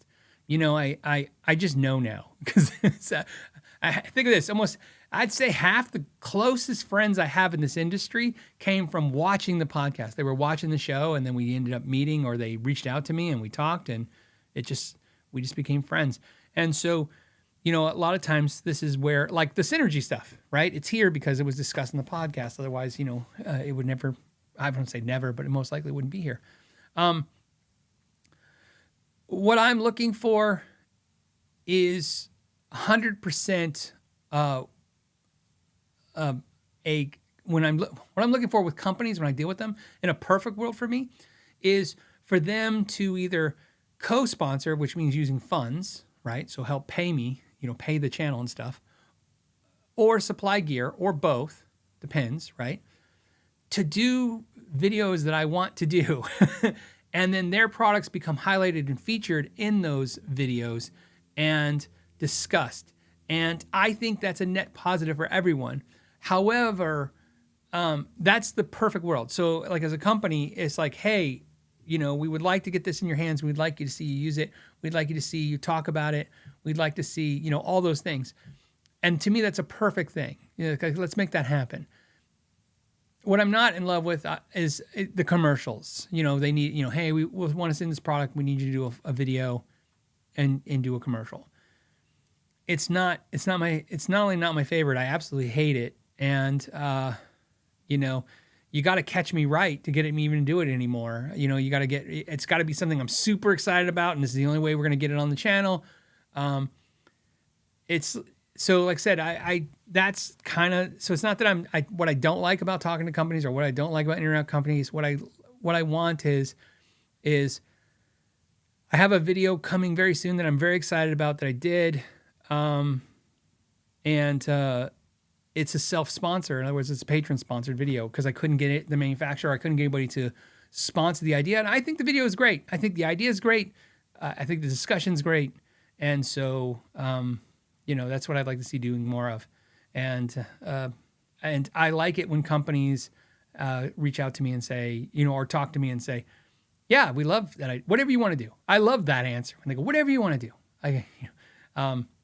A good example is I had a company reach out and then they wanted a video, and I go, I don't want to do a video of your product. I don't think anybody's going to watch it. I don't think it's interesting to watch as a product, as a standalone. Think of it like a movie, right? You're not the leading character. In other words, no one's going to click this. But I like your product and I like what it does. I'd like to use it in a dozen videos over a period of time. And I think through those videos, people will learn about your product, but also see how I use it and why I'm using it and why it's important for me. And every once in a while, they're like, okay, we love that idea. And every once in a while, company's like, no, we just want the standalone video. And I'm like, all right.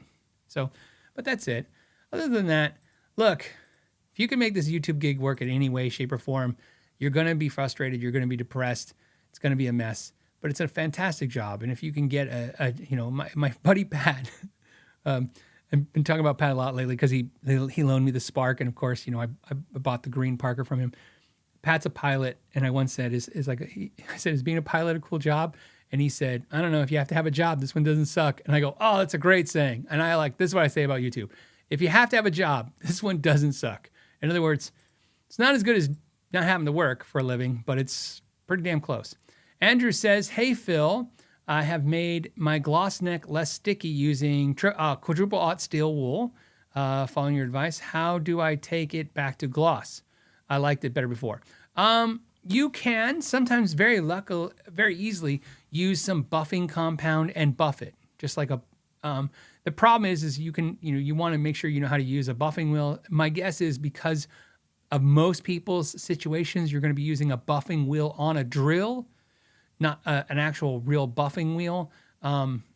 So you want to be careful with that, but you're going to buff it. That's how, let me put it this way. That's how they got it shiny in the first place. It was sanded down to actually worse than what you had it in the factory. And then they buffed it to a shine. So you're going to buff it to a shine as well. I would definitely look for a quick little question answer thing like this. That's the start of where I want you to start your journey. You're going to have to buff it. You can buff it back to a shine. But now is you're on you to do the research, find those channels. There's tons of them on YouTube that are like, here's how you buff a guitar with a drill. Okay. Because there's going to be finished people out there do finished work. maybe car channels, whatever it is, but that's where you'll do your research, test a couple, spots on a couple things, and then you'll buff it back to shine. Yeah, buffing is not as easy as getting it satin, but it's obviously not impossible and not hard. So you can get it back. Cyber, which is why I like using triple lot and stuff. It's like, you don't have to worry about, if you take too much material off when you make something satin, you go to buff it back, you can burn through it. And then, because it's so thin, you shouldn't have any problems with where you're at. Cyber says, Phil, new guitar day, Fender Ultra HSS. That's humbucker single. Just wanted to pass along. Fender is now including a QC checklist in their case now, but they're still missing things. Yeah. I think QC checklists now are, for the most part, so, there's a term called security theater, like at the airport. They're really not doing anything, just take off your shoes because of sock bombs and shoe bombs. Anyways, it's called security theater is the concept, right? It's kind of like, I tell my wife all the time when we go to Costco and they check your receipt, I get a little, not annoyed, but I do get a little irritated when they take too long because I know they're not looking at anything. And I don't care. By the way, if you're a Costco receipt checker, don't put a comment saying you do. I don't believe it. I look all the time. They're like looking. I got like 500 items in this cart, and they're like, It's like this, and then there, and then there, and then they go, okay. I'm like, and here's why I know they're full of crap. When it's busy and there's 10 people behind you at get out of the store, they always check I'll have 500 items, and they'll go, yeah, it's good. But when there's nobody behind you and you're only 2 people and each one's going in a lane, all of a sudden they take extra time to not look at your stuff. I think it's security theater. It's like, do you have eggs? Oh, there's eggs. Okay. So anyways, here's my point. What's my point to that? Security theater. I think the checklists are becoming like, I don't know, is that checklist theater? Like, oh, somebody checked all this stuff. Looky here. It was checked. I did a video. If you haven't seen it, I highly recommend. If you care anything about Sweetwater and buying from Sweetwater, I did a very in-depth video of their system, their 55-point inspection. I did it honest, I did it non-biased, and I did it without any of their approval. And that's the important part. And I don't even know JJG son, I'm just going to say that. 69 says, like Sweetwater checklist. Yeah, it's security theater.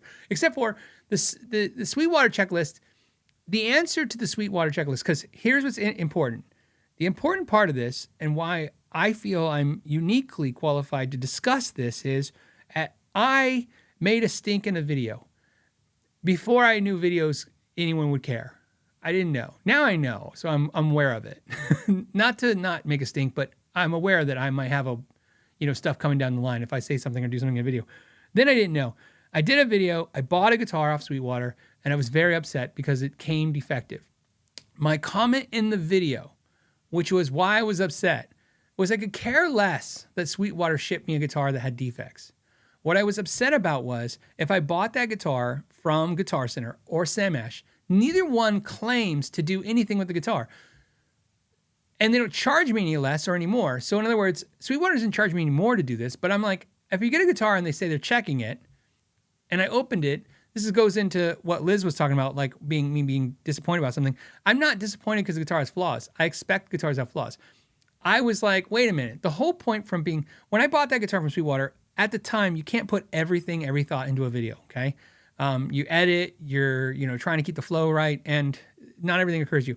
What I really should have said in that video was, I could have bought that guitar from Guitar Center, Musician's Friend, or Samash for less money. I could have called them up and I could have got a deal. I could have went to a local store. I could have got a deal. I could have got a deal on that guitar. I could have called Industry Friends and got a deal. I could have called Fender directly and got it for less than dealer cost on artist pricing. But I bought it from Sweetwater because I was like, I really want the guitar. I'll just pay the right price. And at least they check it and make sure it's fine. And I don't have to deal with that. When I get it, I'll just pull it out and enjoy it. And to me, I was looking at it like I had paid extra. Even though I paid the right price, to me, I paid extra because I could get it for cheaper for some extra service, which is the checklist. When I got the guitar, it was defective. I was like, well, I don't understand how it's defective if it was set up and checked. When they saw the video, this is important, Chuck Surek himself watched the video. They watched it all in his office. And they specifically if you guys don't know the story. They waited until the guitar came back because we sent the guitar back. When they get the guitar back, they had their techs go through it to see how accurate or inaccurate what I said was. I guess I could say luckily for me, I don't know. I don't want to say it like that, but it's important to the story. Whatever I said was wrong, they found the same issues. So they knew I wasn't just pulling crap out of my ass and trying to make a problem. I was like, here's my issues. They contacted me. Some of you guys know the story, so it's boring. They said, look, we'd like to give you the guitar for free, and we'd like you to fly out to Sweetwater and take this. I'm not making this up. And they go, take you to a baseball game and take you to dinner and hang out. And I said, nobody wants to see that. I said, nobody wants to see me get a free guitar. I don't think it's right that if I complain because I have a YouTube channel, I get a free guitar. I said, I'd be more interested if you want to do a giveaway on the guitar. By the way, sometimes I just say stuff because that's emotionally how I was saying it. But in my head, so you know, a week later, I was like, why did I just take a free guitar? What the hell's wrong with me? But at the time, I was like, nah. I wouldn't have done it even if I thought about it later. But, you know, sometimes you just look at yourself going, I don't know why I always take the road, the harder road. But anyways, my point to the story is, what did they give me? Because they gave me something, so you guys know. Whether you guys know it or not. Some of you know, and some of you are going to guess. Actually, you know what? I'm going to give away a bonus $200 pedal to the first person that can answer, what did Sweetwater give me? Because I asked for something specifically. They said they would give me that $1,600 guitar for free and fly me out to Sweetwater, take me to a baseball game. And instead, I asked for something else, and they gave it to me. Does anyone know what they gave me as, I don't know what you're going to say, a gift or whatever? It's what request. What was my request, and how did they give it to me? Because they gave it to me. I'll give away a $200 pedal to the first person who gives the right answer. I love the answer, Candy. El Dunarino, I'd like to give you just for the joke, but it's not. They did. Street cred. Factory tour. Nope. I'll tell you what. I never do this. Can we do this real quick? You guys, Amanda, do me a favor. Well, I was going to say, she doesn't know the answer, so it won't help. I was going to say, let's see. A test of the engineer. Nope. Nope. Here's what I'm going to do. Okay, you guys are putting in too many things. A store tour, fireballs. God, you guys are such dorks. I'm going to give the gift away to one person. The person. It's funny. Sean Murphy says donation to charity your name. You know, actually, funny enough, I had a PRS did that for me because of an interaction I did with them that didn't go well. They to say thank you or make up for it. They did a donation and charity to the Children's Hospital. I'm going to give Fret Level Midnight. Fret Level Midnight wins the pedal. Let me show you what they gave me. I'm going to get it right now.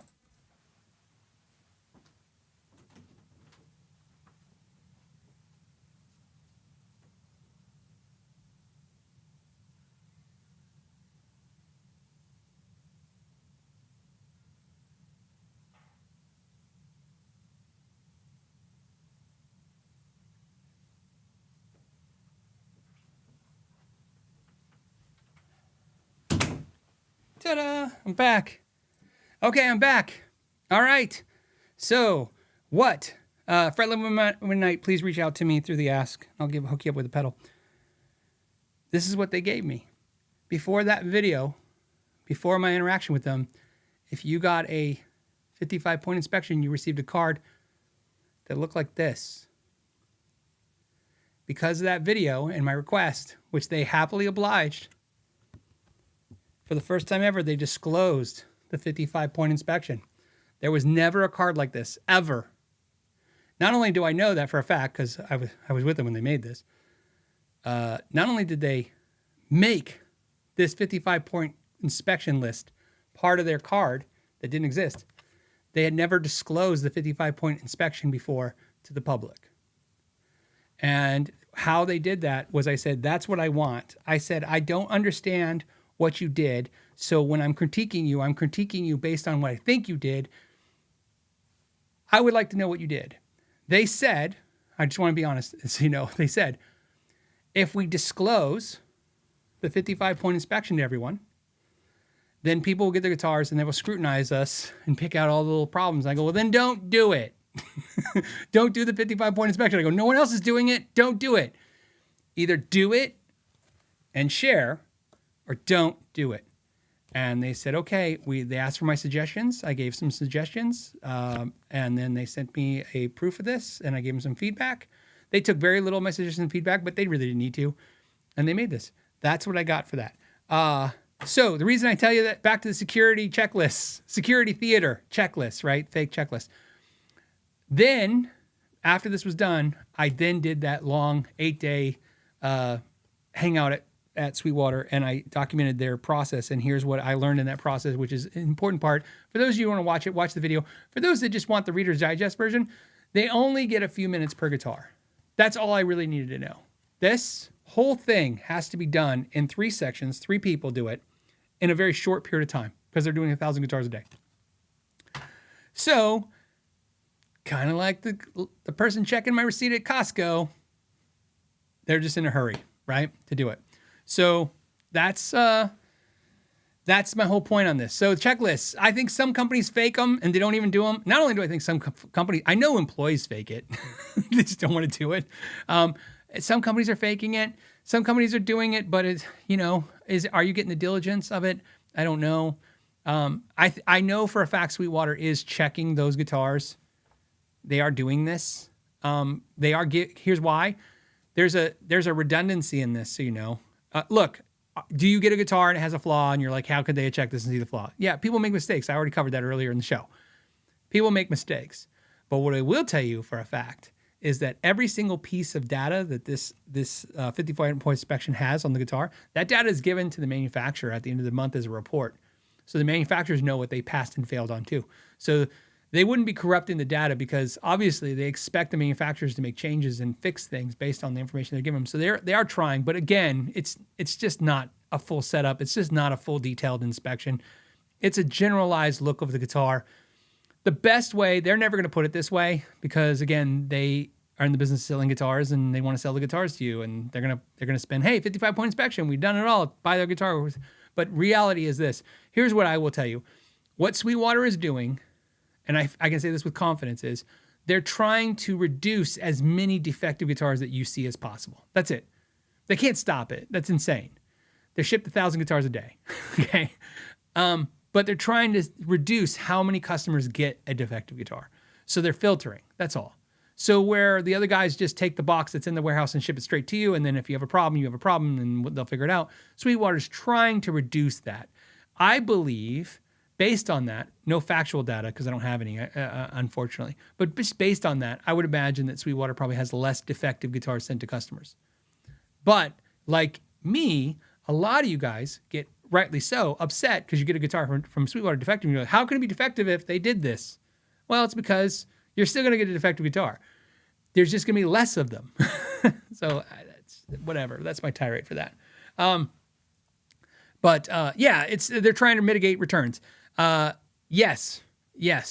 Yeah, because you can imagine shipping a guitar in a box across the country and then back. Again, they're just trying to, again, not only for the customer experience, because that improved customer experience is good for them, but they're also doing it for their benefit.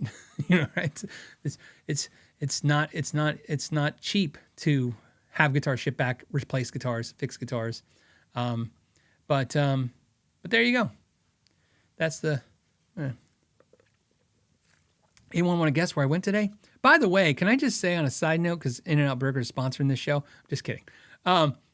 It's funny to me how inflation works and how the market works and how everything works. Before COVID, going to In-N-Out Burger was a treat. We would go there as like a expensive lunch for us. We'd go there and now it's the cheapest place to go get, a burger and because I get a burger, I don't get fries. So, because I'm fat and I don't eat fries. So I get a burger, no fries, and a Coke. And if you do that, it costs more. I'd love to tell them. I try with fast food restaurants. I'm going on a tirade again. I buy the meal and then I go keep the fries, but they never keep the fries. If you put the fries in the bag, I'm eating the fries. Okay. I have no willpower. It's not going to happen. So as soon as I see the fries in the bag, half of me is like, oh, those bastards. The other half is like, oh, those bastards. Right. So I have to order, unfortunately, Just a burger with a Coke and they go fries, no fries. Anyways, still now In-N-Out cheapest place to eat. I swear to God, you should check it. You cannot eat at McDonald's as cheap as you could eat out In-N-Out burger. It's crazy. So just thought Wisconsin Jet says fries are bad for you even when you're skinny. I know, but they're good, man. It's like it's two horrible things put together and make it amazing. So yeah. Okay. All right. I got to get back to work. Let's get back to the thing you guys came for, which is guitar stuff. We have Jackson who says, "Hey, what do you think of the new EVH SA 126? Question mark. Copy. And are you planning on doing a video on it? I'm thinking of getting one, but the closest one to me is 2.5 hour drive away. This is where I have to look this up. I'm thinking it's the Wolfgang guitar. That's my guess. That's what it is. It's the Wolfgang guitar. Let me share it with you guys. Let's go to the web. It's the webs. Whoa, $1,900? Is that made in the USA? Where is that made? I thought it was like $7.99. Wow. It's not gonna. They don't have real pictures, so we don't know. Is it made in Mexico? Does anyone know? Is this made in Mexico? Where is this made that it makes it almost $2,000 for this thing? Huh. Boy, that's talk about an honest reaction. That was me. That's sticker shock. That's how, like I said, that's how you guys react. By the way, when I make a video and you go into it and you're like, I don't know what this guitar is. And I'm like, it's $2,000. You're like, $2,000. Like, look, a minute ago, you didn't know what it was. All you know now. Look, this one's $17.99. It's green. Okay, where's it at? Made in Mexico. Woo. $1,800. Made in Mexico. Holy crap. That's a nice case, though. That's legit. I got to give them the props on the case. Doing the white, AVH. Would I have one of these on the channel? I will figure out a way to get one on the channel. I'm not going to buy one. But I can get one loaned to me somehow. Through somebody, through something. We'll get something. I'm curious. You got me curious. I'm curious, too. But, 18. By the way, you know why I'm curious now? Because it's $1,800. I think you guys are like me. Like, I don't know. It's got to really blow you away. $1,800. There's a lot of competition in a semi-hollow guitar for $2,000. My D'Angelico right there, which was like $600, made in Indonesia, is my favorite hollow body guitar I own. Over my Gibsons, over anything else. It's just amazing. Absolutely love it. $600. Fantastic. Andrew says, "Hey, Phil, catching the show live for the first time. Hey, thank you for joining us live. I'm happy you're doing it." He says, "What's a good instrument or sound maker to start a toddler on their first?" I like ukuleles, however you want to say it. Ukuleles are great for toddlers. When I always say toddlers, here's the deal. If the way I suggest you start somebody on a musical journey. I mean, of course, look, if you're talking about like a kid drooling on himself or herself, in a diaper and just you get them some drums or bongos, some little play piano thing, whatever. Right, whatever. But here's the rule that we followed that was successful for us. A child that can say their alphabet, right, A, B, C, D, E, F, G, up to G, that's the requirement to learn instruments, pretty much. Like if they, right, once they can do that, you should definitely have them on an instrument, or you can have them on an instrument. Before they can do that, you can still teach them rhythm, pianos, little bongos, things like that. But I mean, mostly it's going to be about familiarization of just being around instruments and hearing sounds and making sounds, getting, exerting energy.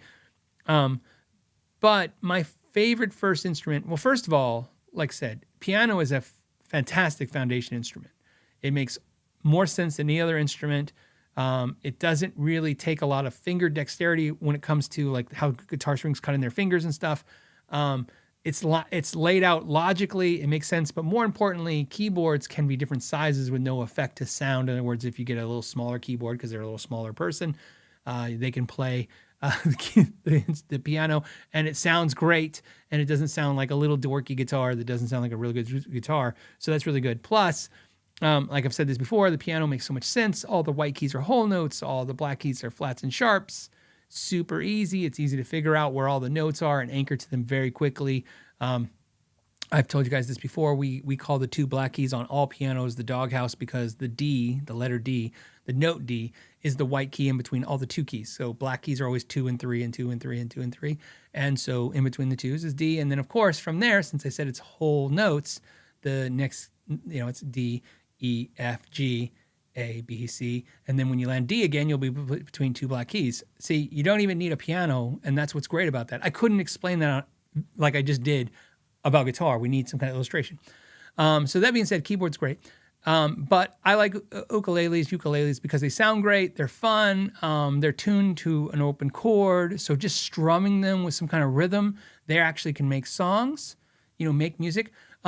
Every time I do this, somebody always in the comment section brings up those guitars. I forget what they're called, but they're guitars are like 2 strings or 3 strings that people like. If that's what makes you happy, do that. I haven't tried one of those. I don't know that instrument. I forget what it's even called, but everybody always brings it up every time. If that works, do that if you like it. But to me, ukuleles and keyboards are fantastic first instruments for kids because, like I said, the best gift. Look, there's 1,000 people here now, okay, watching the show. They'll all agree. There's only, in my experience, you can't say all, okay? We'll never broad stroke everybody like this, but let's just say for the most part, please. For the most part, there's 2 kinds of musicians. Musicians who learned music theory and musicians who wish they did. There are a few outliers. There are a few musicians who are glad they didn't learn music theory. And when I say music theory, I'm not talking about, going to Berkeley, learning every crazy chord and scales from, Egyptian scales and all that stuff. I'm talking about just basics, right? The basics. There are a lot of musicians that wish that, like I said, either learn the basic music theory or wish they did. One of the best things you can do for a kid is just teach it to them right away. Because what happens is, we used to call this the Swiss cheese effect. I'm not making this up.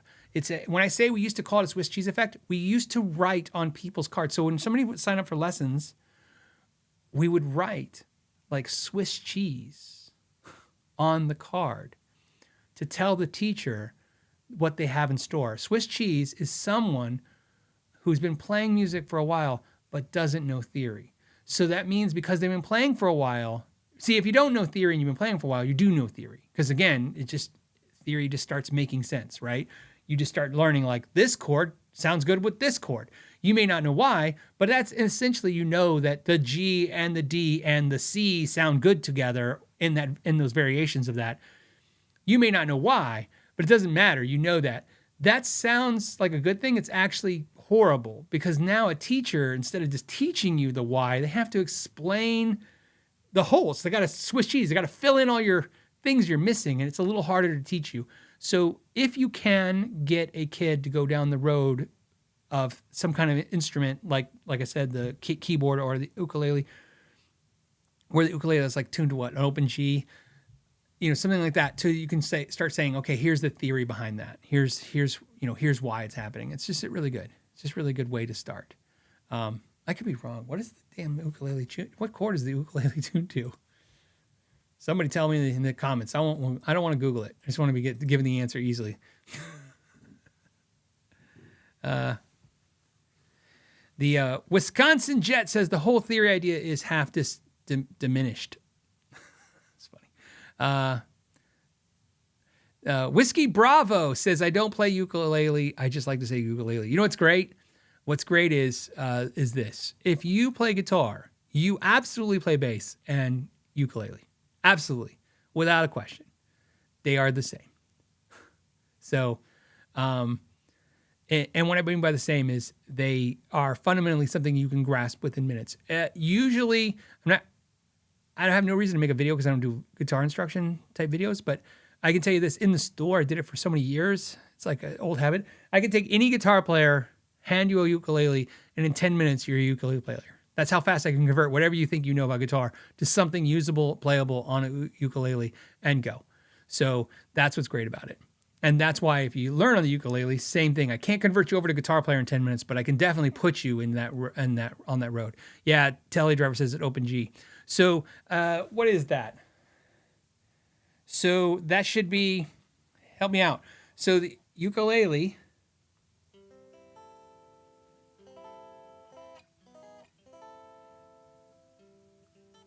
let's see, hold on. So ready for this? So on your guitar, if you were to capo your 5th fret and only play your 4 high strings, that's your ukulele. That's what your ukulele is tuned to.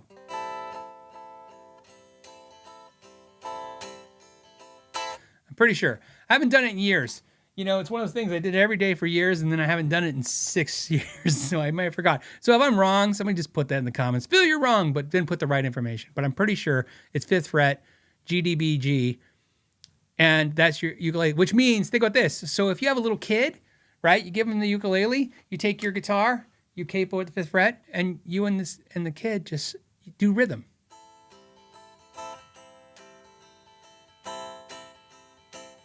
That's enough. That's music.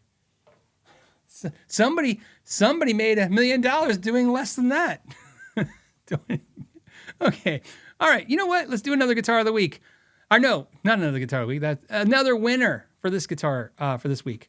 All right. Who do we got? We have Rue. Rue is winning because Rue's picture. There's a funny story behind this. Sent a picture that I didn't understand. And then again, because I'm dumb, my wife explained it to me, and I was like, oh. So I got this picture sent to me, and at first all I saw was, oh, it's the pink Know Your Gear shirt. That's cool. So pink and the Know Your Gear's the neon sign, and that's really cool. And then I was like, I saw this. This is what I saw. So I'm going to tell you what I saw, and then I'll tell you what my wife saw. I saw, how come bears and tigers play basses, but lions play guitars? That doesn't make any sense. What's the logic in that? And then my wife goes, it's lions, tigers, and bears, oh my. And I'm like, what? She goes, yeah, see, it's a lion, a tiger, and a bear, oh my. And I go, that's what this means? And I'm like, but it's not in the order. Shouldn't it be the lion first, then the tiger, then the bear? I'm like, but it's lion, tigers, and bears, oh my. But anyways, the lesson I learned is tigers and bears play basses and lions play guitar. Rue, you want a pedal just because I stared at this picture way too long, trying to figure out. By the way, there's a ukulele in the background. So there you go. Rue, you just won a Nichols 1966 Dane Electro pedal. Thanks to the people at Dane Electro for sending these out and helping us with these giveaways and doing this fun thing. Thank you for buying a shirt. Thank you for sending the picture. By the way, some of you guys keep sending me emails. I appreciate that, saying, hey, did you get my picture? You haven't really talked. We're not going to talk to you guys. We're not going to send you a thing back. We're not going to confirm it. I apologize. It's because we try. See, I hate saying we try because we are doing it. We do get some people and we get them back. The problem is when I say that, then you get upset going, well, why not me? Have it come there. It's because we allocate certain time during the day to do certain things and follow up. There are, Shauna helps me with the patrons. The patrons now are there's hundreds and hundreds and hundreds of patrons that support the channel, the podcast. That's enough work, just that. Just responding to those emails, we're slow in getting to them and getting all that stuff. So it's really hard to get past that, is what I'm trying to say. And then do the other stuff and then try to take a day off and maybe go paddleboarding and lose my phone or whatever dumb thing I'm done. So what I'm trying to say is if you send a picture, I promise you, this is what I can promise you. If you send pictures, we immediately are putting them in folders. We are keeping them because, again, we want to do the montage at the end of the year. We do want to do the mass pick giveaway from all the ones where we didn't pick stuff. So we're not deleting anyone's pictures. We're not messing anything up, I promise you. But like sometimes I'll see a thing like, hey, could you send me an email and just let me know you got it? And then sometimes I do if I see that. But sometimes I see it and I'm like, yeah, but I'm not where I can email you right back. I'm scanning through my phone for something else, like a response from somebody because I need to finish a video or do something. So what I'm trying to say is I try to give as much time as I can, but I just can't do everything. I can't get to everything. You get the idea. I hope you understand.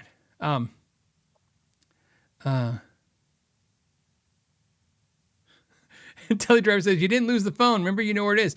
Thank you, Teledriver, for reminding me that I did not lose the phone. So, yes, thank you. Let's get back on task. We're going to get back on task. I already know we're going to be. Thank you to the winners. Thank you for everybody who keeps sending pictures.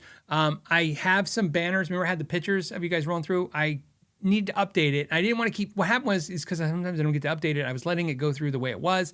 And a bunch of you were like sending me emails all of a sudden like, hey, I didn't see my picture in there. Are you getting it? And I'm like, I'll update it. And I was like, until I can update it a little bit better, I won't play it. So I'll hopefully have it all updated for next week. You know how it goes. I was behind on the audio podcasts, so I was editing those and getting them out because I remember I got to edit anything that doesn't make sense to somebody listening. Like if I say, "Look at that," now I just did that. Okay, real quick. I just pointed at a heritage Les Paul hanging on the wall that's in burst. See, what this is the point about audio podcasts is that if you don't say what you're looking at visually, I have to edit it out because somebody listening is like, I don't know what the hell he's talking about. Okay, let's button this up. Let's do the show. I didn't even get to the Amanda's stuff that she put aside. I still have super chats. I'm not moving very good today. Let's do this. Eugene says that thing needs more knobs. I'm pretty sure he's talking about this. It looks crazy. It's not. What you're looking at, if you look to the right, you got the master volume presence and density controls. Density is like a base version of the master presence. That sounds like a lot. But what you see the modules looks like a lot of knobs. It's really 2 rows of knobs. So think of this. If you look at any one of those modules, you have gain, bass, treble, right? Gain, bass, middle, treble, and volume. That's it. It's a very basic amp. But then you have that same row below because it's 2 channels. See? There's switches and stuff, but I don't know. So far, I've really cared less to engage any of the switches on any of the preamps. It's all fine. But yeah, so it's not a tricky amp at all. It's actually really basic. It just looks like a lot. Looks like a space station of stuff, but it's not. It shouldn't take more than 2 minutes to figure out. Mark says, oh no. Mark wants to know, why was the lead guitarist stuck outside his front door? He couldn't find the right key and he didn't know when to come in. Hey-oh. Oh, man. We're not doing the debt. Okay, thanks, Mark. Dan says, just a fellow Army vet here. Thank you for your service. He says, here for the guitar stuff and the dad jokes. Go buy a coffee or something. Thanks for my weekly guitar nerd fix. Thank you again, like I said, for your service. Yeah, and coffee. Love coffee. I drink way too much coffee. So Jose says, hey, I live in a dry area. Me too. How to maintain multiple guitars? Is it worth to get a room humidifier? Which one do you recommend? Thanks. Love the show. You need to consult people in your area because like different areas are different things. I live in a very dry climate as well too, Arizona. My humidity in this room, it's always says, like right now it says 51%. There's no way it's 51% in here. It's probably 5%, but it says 51%. I don't use humidifiers for the guitars, but I do have a humidifier box. So that's one thing I have because I had a repair shop for so long. So what that means, I have a box that I can put a guitar in. It's like, think of it like a big case, but it has just blocks that hold the guitar in air, suspended, kind of like an air. You put a guitar in this box, you shut it, and it has humidity in there, and then I dial in the humidity, and it humidifies the guitar. And that's really helpful for me if it has some fret sprout, and maybe I want to see if I can get the fretboard to kind of, swell up a little bit, or I can get if the guitar looks like it might crack, I might want to get some moisture in there. If I have a guitar that's super dry, I might use that. But so I pull that out every once in a blue moon. Once a year would be saying a lot. I don't use any humidification, but I don't have a whole lot of acoustics. I have like 2 or 3 acoustics, mostly electric guitars. So again, it's up to each person to figure out what works for them.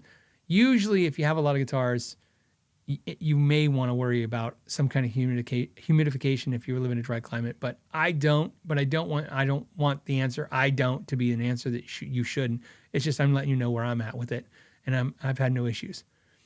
Mr. S says, "Hey, it's a Loog." So thank you, Mr. S. The Loog is the instrument that I was talking about that everybody always brings up, and they even have a Fender one. I think my thing is this. They're not that bad. Let's look at this. 179. So this is the Loog mini electric guitar. Look at this kid.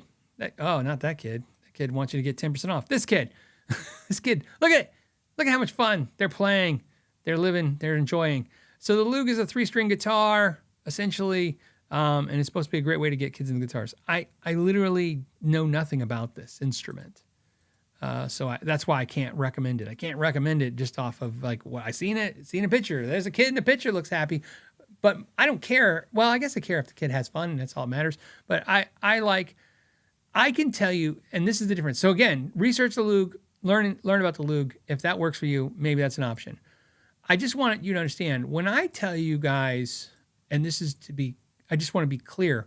When I say, hey, try a keyboard, try a ukulele, try this idea, try this, I'm giving you my answer based on years and years of successfully making kids musicians. You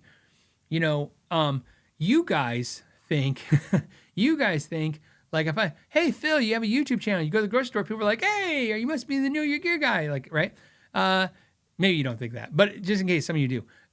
When my wife and I go into town, which is why my wife has no desire to be on YouTube, she gets recognized enough as it is. When we are around, we go to the store, my wife gets recognized almost as much as I do by always kids, okay, that started music at our lesson academy. Remember, my wife ran the music academy for 13 years, thousands of students, thousands. And so not just adults, but kids. So these kids, they're now, like we met one of the kids a couple weeks ago at the grocery store. He came up to us and told us, he's like, yeah, I have my own business now. He's like 30. We're like, 30? How can you be 30? We're like 12 when you're in the store. So I'm giving you what we found was successful all those years for us. And that's why I'm just sharing that with you guys. So that's why I said the Loog might be fantastic, but we never had that or used that. So I don't have any reference of it. It looks like it's probably awesome, but I don't know much. Tom says, hey, what about that purple G&L? What purple G&L? I'm just kidding. That's purple G&L. Right there. There's a purple G&L. Video should be out this week. I don't see why it won't be done this week. There's, I did the Jazz Master. I decided to edit and put out the Jazz Master video first. I don't know why. Just sometimes that's how it works. So you got to understand, I film a lot of stuff. The way it works is you can see, as you imagine, if you watch a video, it's sections of time, and then I'm editing them again. I'm stitching them all together, right?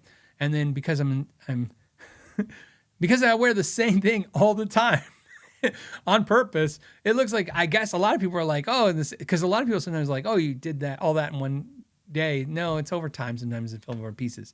So that one will be very soon. I just, got to finish the edit out and stuff like that. But yeah, I can't imagine it won't be done this week. I can't imagine. I should have it. No reason to have it done this weekend. Let's see.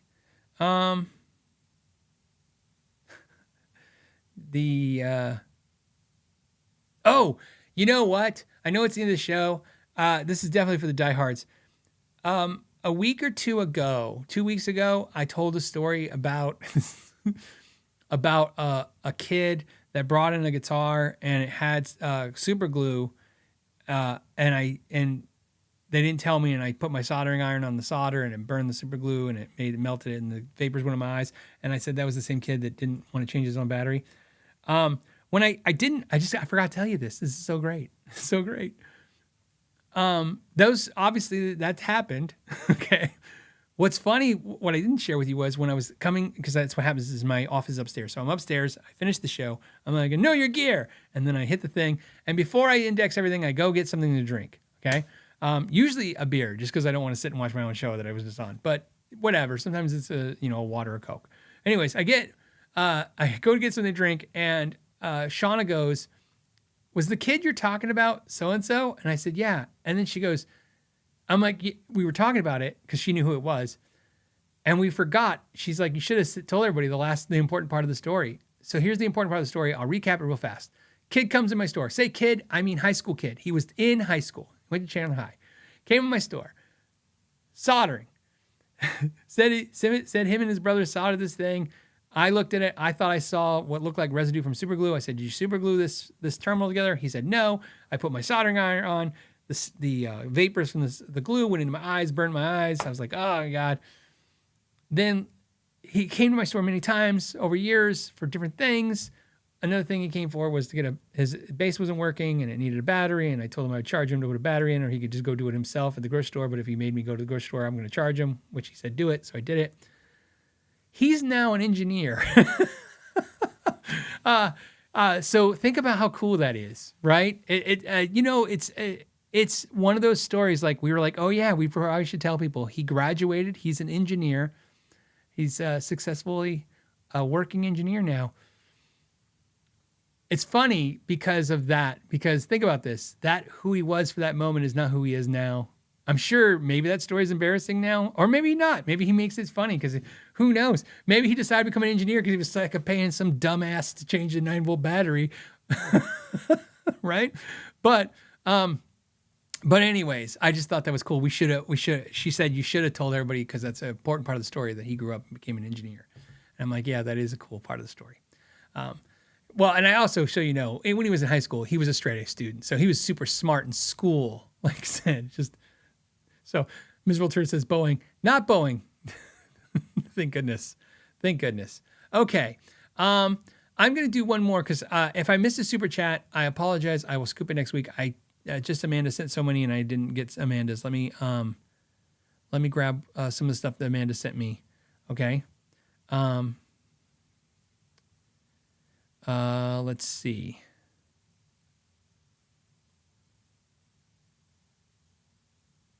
Okay,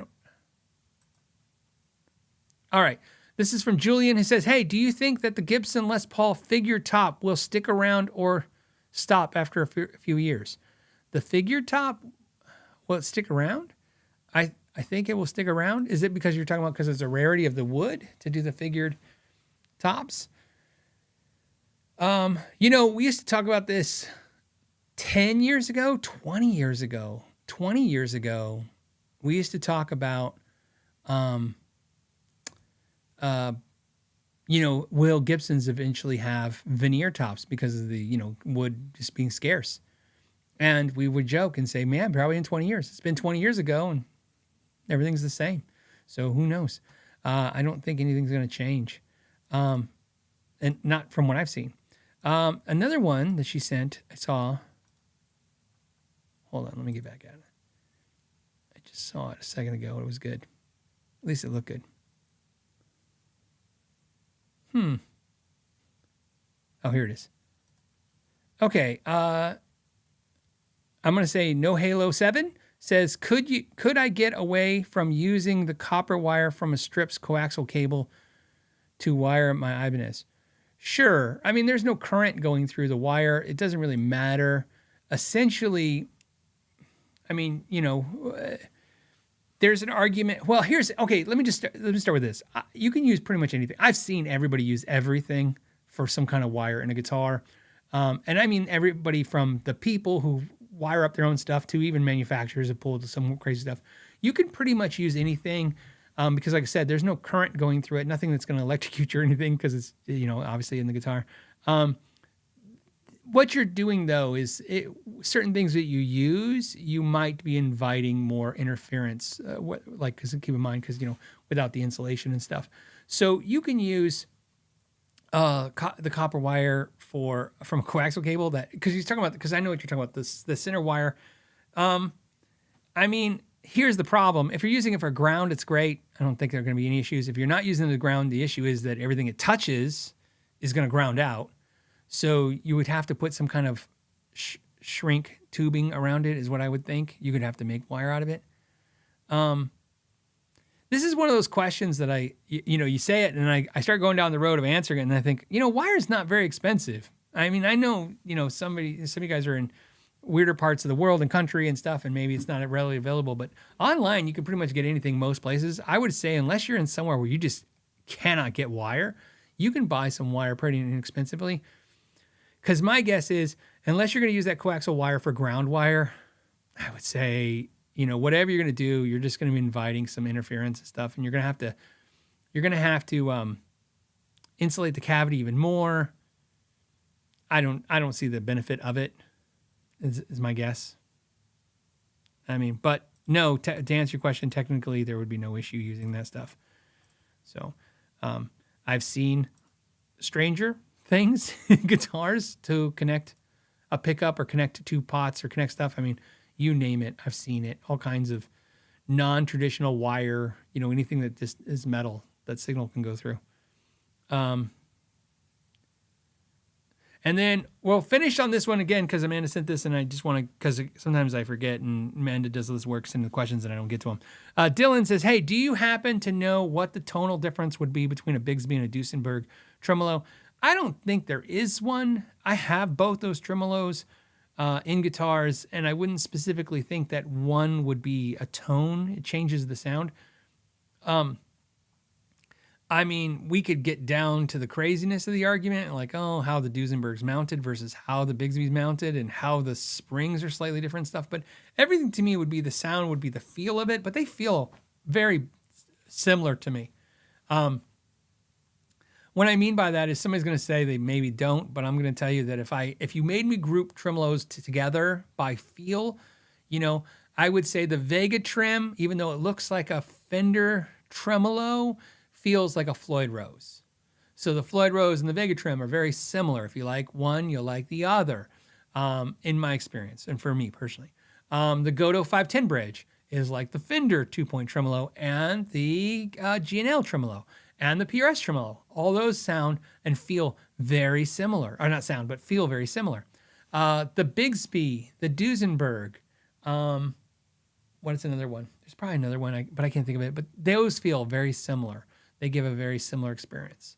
Oddly enough, what's the one that they use? Hold on. There's so many tremolos. Here's what's important is that, hold on a second. Why it's important is somebody's probably going to say, what about the Kahler? The Kahler is interesting because you think it would feel like the Floyd Rose. It doesn't to me. It feels like its own animal. It's a different feeling in tremolo. And I've talked about this in the past when it comes to Kahler. I have a blind spot to Kahler because of when you'd have to look it up. I don't remember, but if you look at when Kahler went out of business, I'm pretty sure it was right around when I started playing guitar. And when I say I started playing guitar in 1989. So 1989 is when I started playing guitar. It doesn't matter because 1989 is not important as a year because I started playing guitar. It means I'm not into anything. I'm just barely trying to figure out, a power chord at that point or a note. So by the time I'm playing guitar, no guitars have Kahlers. I mean, used guitars in pawn shops and used guitars in stores, but none of the guitars that I have access to. My friends weren't playing guitars with Kahlers. I just didn't see Kahlers very often in guitars. Every once in a while you'd see one, but I didn't experience it. And then, and I told you, my first experiences, really good experiences with Kahler, in other words, like where I now know what the brand is, was doing repair in the constant frustration of people bringing me guitars with Kahlers with missing parts. And you're just constantly trying to fix something that didn't have parts. So when Kahler came back and started issuing parts, it was like great, because then all of a sudden you could get parts and fixing Kahlers again. And but think about to this day, maybe that's something for next week's show we can do, which is talk about what brands are actually using Kahler stock now as a bridge, because there's not that many. And so a lot of manufacturers that use Kahler in the 80s, this is also important to know. If you haven't read about this, there's a whole tutorial you can read about it. Explains this. Kramer put a lockdown on Floyd Rose. They bought all the Floyd Roses. They pretty much had it locked down. So for years, you could only get Floyd Roses on Kramer's. So other manufacturers like BC Rich and stuff had to use Kahlers. Now, the way I say that, I don't want to say it like, I had to, like, because Kahler sucked. Again, I don't know. I don't have a reference of that product. And I don't know what he's really asking me about it. So, very, very rarely does once in 1,000 emails do I get an email that says, because we put them all in folders. So we know I can look at any particular topic in a folder in my emails and go, 73 people asked this. 183 people asked this. 4,000 people asked this. 6 people asked this, right? So I know what subjects people are mostly interested in when we do videos and stuff. Kahlers, 2 emails in probably 5 years saying, hey, have you ever checked out Kahler? What are your thoughts? Kind of thing. It's always, and it's never, I love Kahlers, you should do a video about Kahlers. It's always, any thoughts on Kahlers? So Kaler's his own thing. I would love to own a guitar with a Kaler just because, but I'd have to know where that is. Like I don't want to add a Kaler to a guitar. I'd like to buy a guitar with it already in there and just play it and experiment with it. But who knows? I don't know. But that's my thoughts on that. And then I'm trying to think of other tremolo systems, but those are the ones that stick out in my head the most. All right. On that note, we made it to the end. We did it. We successfully talked about guitar for way too long. Now it's time for you guys to go play guitar. Enjoy yourselves. Have a great weekend. Please, if you have pictures, send them to us. Like I said, not only because we have opportunities to win a pedal every week or whatever we're giving away, but also keep in mind we're going to try to do a more bigger giveaway towards the end. Be a smaller price prizes, but more of them kind of thing. We'll have some fun with it. Also, thank you to the moderators for making the show possible every week. Thank you to the patrons and the channel members, because again, you're literally the sponsor of the show, and that's a huge deal because that's why you guys aren't listening to me read ads. Think about you guys complain about YouTube ads. The YouTube ads are going, and if you watch most podcasts, then you got to listen to the podcast talk for 10 minutes about the ads. So the patrons, because I don't have to sell patrons, because they're sponsored already. You don't have to hear about it. But on that note, I'm gonna let you guys go. Have a great weekend and play guitar and get some vitamin D. That's what we'll end on. All right, guys. Thank you for your time and know your gear. Today's episode of the Know Your Gear podcast is brought to you by Patreon members, channel members, and viewers who like and subscribe. Thank you for making this possible. The Know Your Gear podcast.